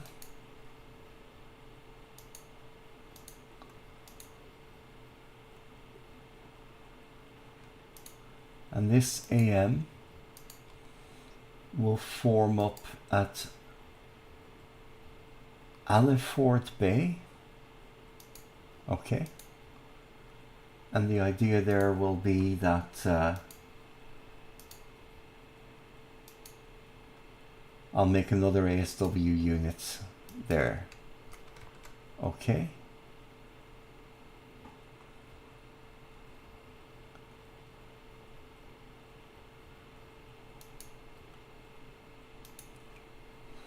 Transport. AP. Oh, wrong button. There we go. And run down to San Fran. And return there, but do it all coastal, please. Okay.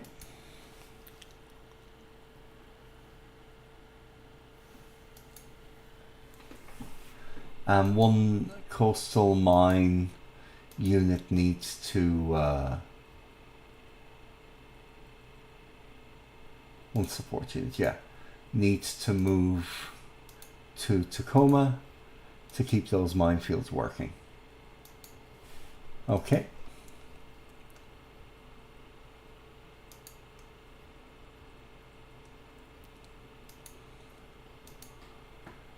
Tanker and a PC, patrol craft, load supplies, well actually loads, yeah, load fuel, and then let's move forward and see where you can unload.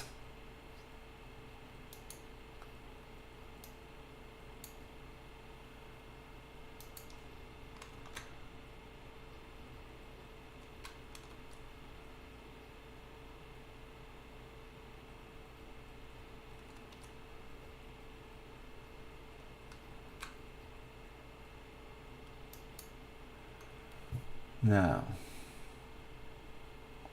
19th Combat Engineer. Oh, they might be someone useful to buy out. They only cost 2 days' worth.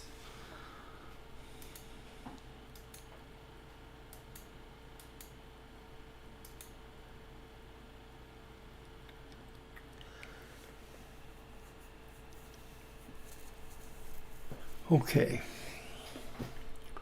So where are these guys moving to? Okay. Oh, yeah, that was to let them load. Okay.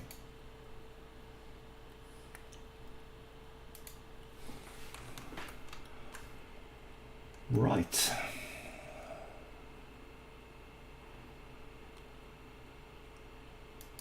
This is a lot of planes.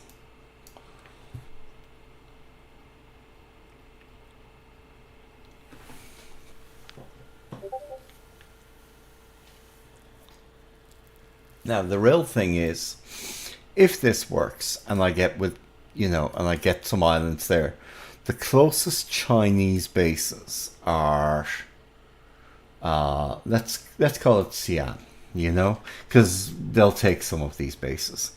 That is almost 61 hexes from Onekajanjima, but the key point is, I'll be able to fly my bombers here, bomb whatever, and then pop into China. So again, if it gets too hot, I've got a ready-made escape route. And then they can carry on the fight from India and Burma and so on and so forth. Okay. Now, submining, Nautilus. Okay.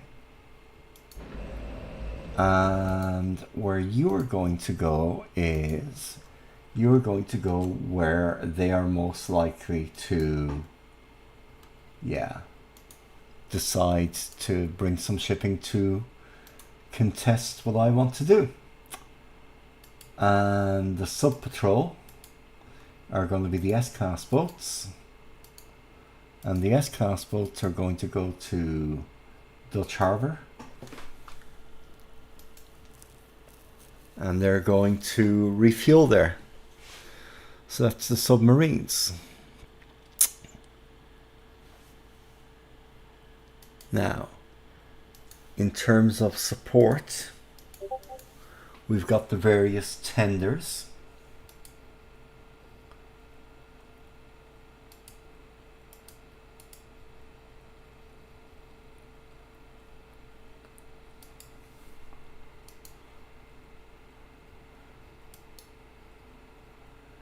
And let's get them all fully up to speed and load them. And then the tankers, I'm always going to want to load them. So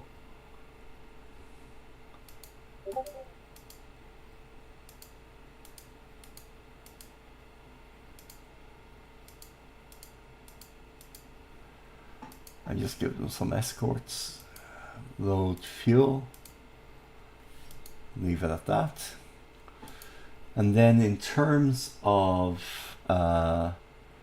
any invasions or anything,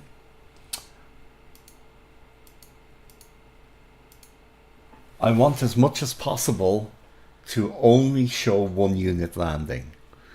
So, you know, land with the 34th Infantry Regiment on every base I'm going to land at, and then follow up with the other bases or the other units. So 34th Infantry,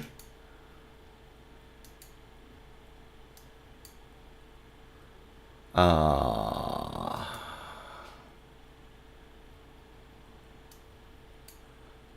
11 political points. Jeez.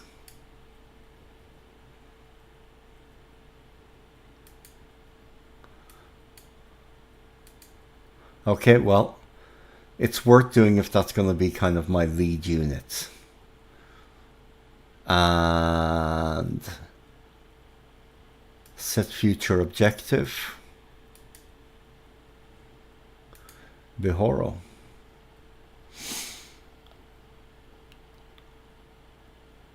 So 2,200 troop load cost and 5,800 of the other. So let's see what we've got here in terms of amphibious task forces. Great, 6 of them. And they're very fast. And then these guys are super fast too.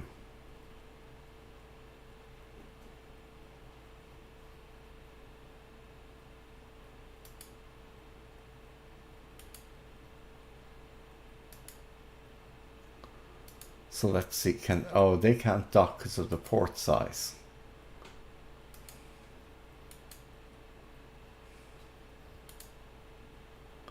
Undock. Yeah, all these guys can undock. Okay, and they can now dock. Great. So, low troops.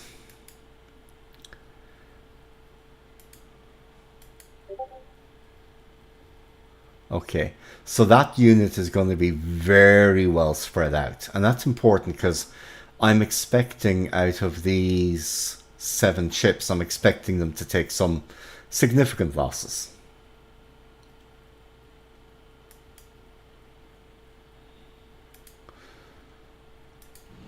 So that'll go 6 hexes, 5 hexes, and 4 hexes. Okay, so here and here will be the 22 knotters. And then backwards. So 1, 2, 3, 4, 5, 6, 7. Great.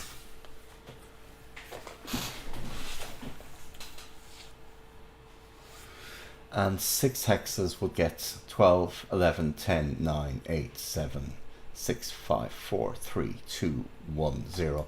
Yeah, there's a reasonable shot they mightn't see me that far out. So, okay. That's good. Then in terms of the other stuff, more APs and AKs. So, let's see. Coastal Artillery Regiment. Okay, so toggle replacements and upgrades. But not for the locked units.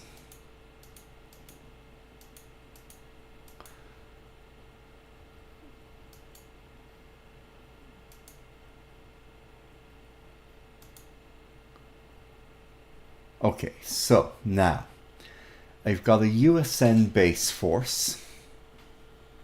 Ooh, wow. Okay, now the naval support is going to be key there. That makes a huge difference. So,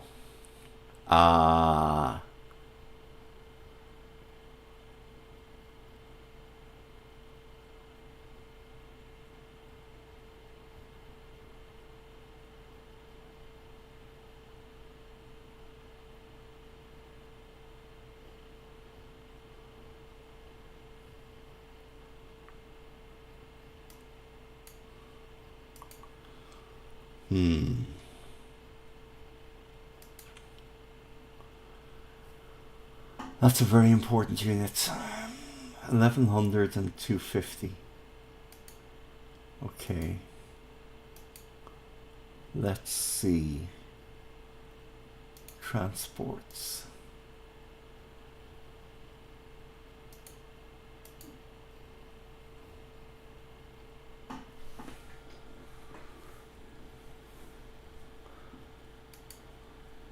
Low troops.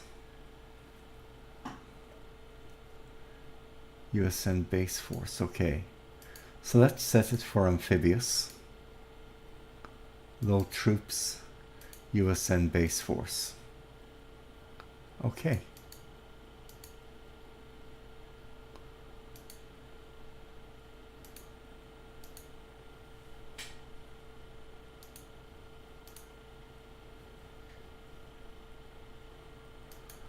Okay, and what can these guys load? Now,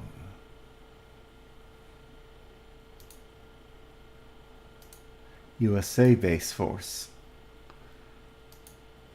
Yeah, they're not as crucial. But let's load them on this anyway. Okay. And do not unload. And then lastly, let's see about getting some AKs in on the action. So the smaller ones will be ideal for amphibious work. Okay, and let's see what these guys can load.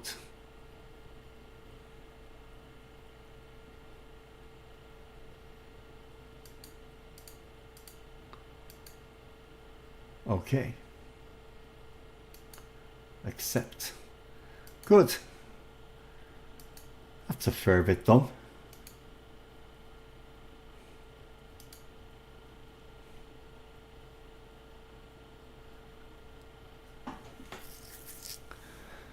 And then the rest of it can be all the supplies that are needed.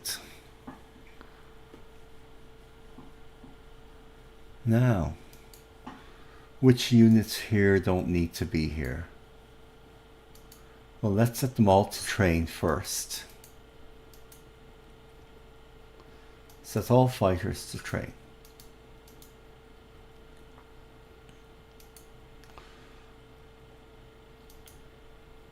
And then these guys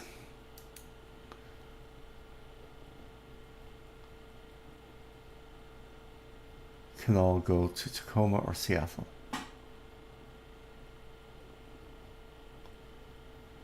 Yeah, Seattle's good enough. So I'll fix their pilot numbers, make sure they're set up right, and then send them to Seattle. And then I'll probably call it quits for tonight.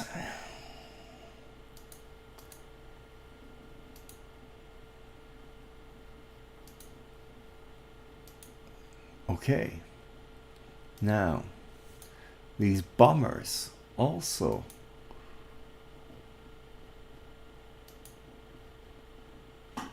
could do with some pilots. So, training, ground attack, 6,000, range 0, set all level bombers at the base. Because I think one of the keys with, training is not to overcomplicate it. And I think people massively overcomplicate it. And that's just not helpful. So what we want to do is we want to go to San Fran, if possible, with our restricted fighters. And that's again just to rationalize, where the restricted planes are, where the non-restricted planes are, so I can put an easier organization on it down the road. And these guys get the pilots to San Fran. Okay. The bombers, they're all training for ground attack. Transfer to Seattle.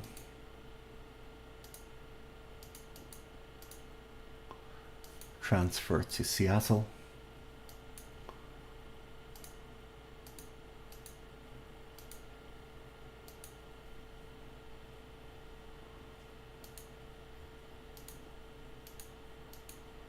And any bombers that are restricted can go to Eastern USA.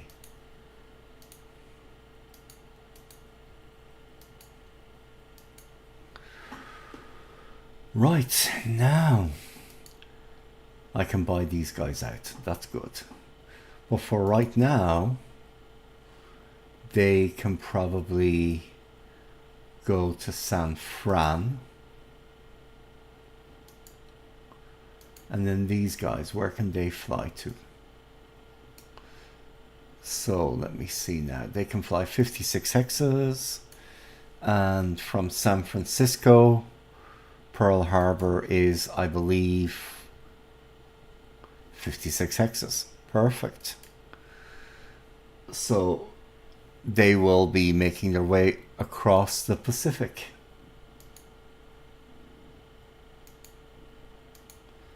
And we'll stand them down because they're going to be doing a lot of long distance flying and I don't want them tired. Then these guys, these should stay in Eastern USA because they're going to be deployed to India. But what they can certainly do is they can train in transport while they wait. Now, these SBDs.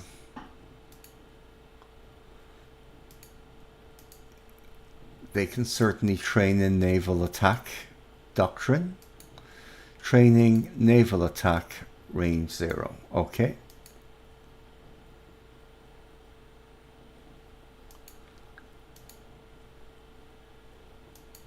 And let's return these guys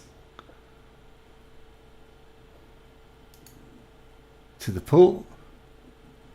And then these guys return these planes to the pools and get ready for training. And they should go to Seattle because, again, they will help defend it a little bit. And then all these guys are just doing their ground attack training here. All these B-18s.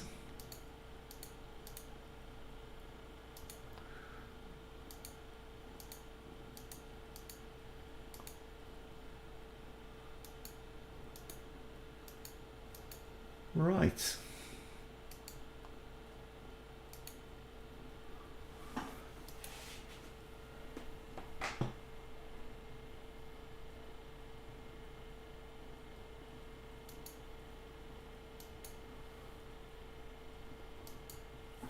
Okay. Right. Oh, and these guys here. Training. Let's get all the replacements.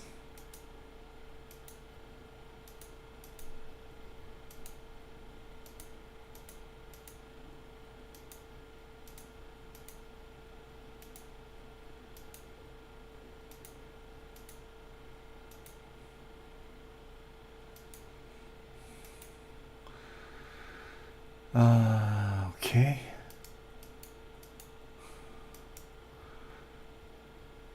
$56 hexes. Well, they're not going to get, I think, to Pearl Harbor that way, are they? No. So instead what we're going to do is we'll bring you guys to San Fran. I want to get as many of those PBYs across the water as I can.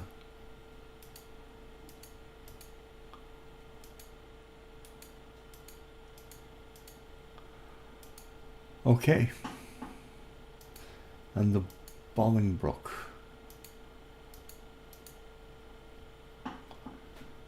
Training, naval attack.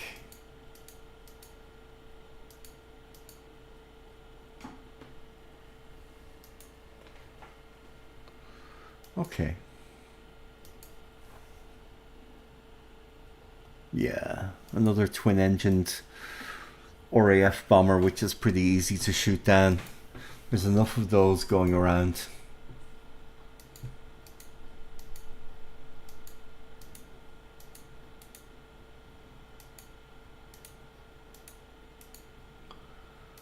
Okay, well, that's enough for now. I don't know how long has it been? 2.5 hours. Yeah, that's definitely enough for now.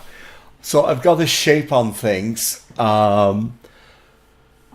You know, I still have to go. Oh wow, it's almost half 2.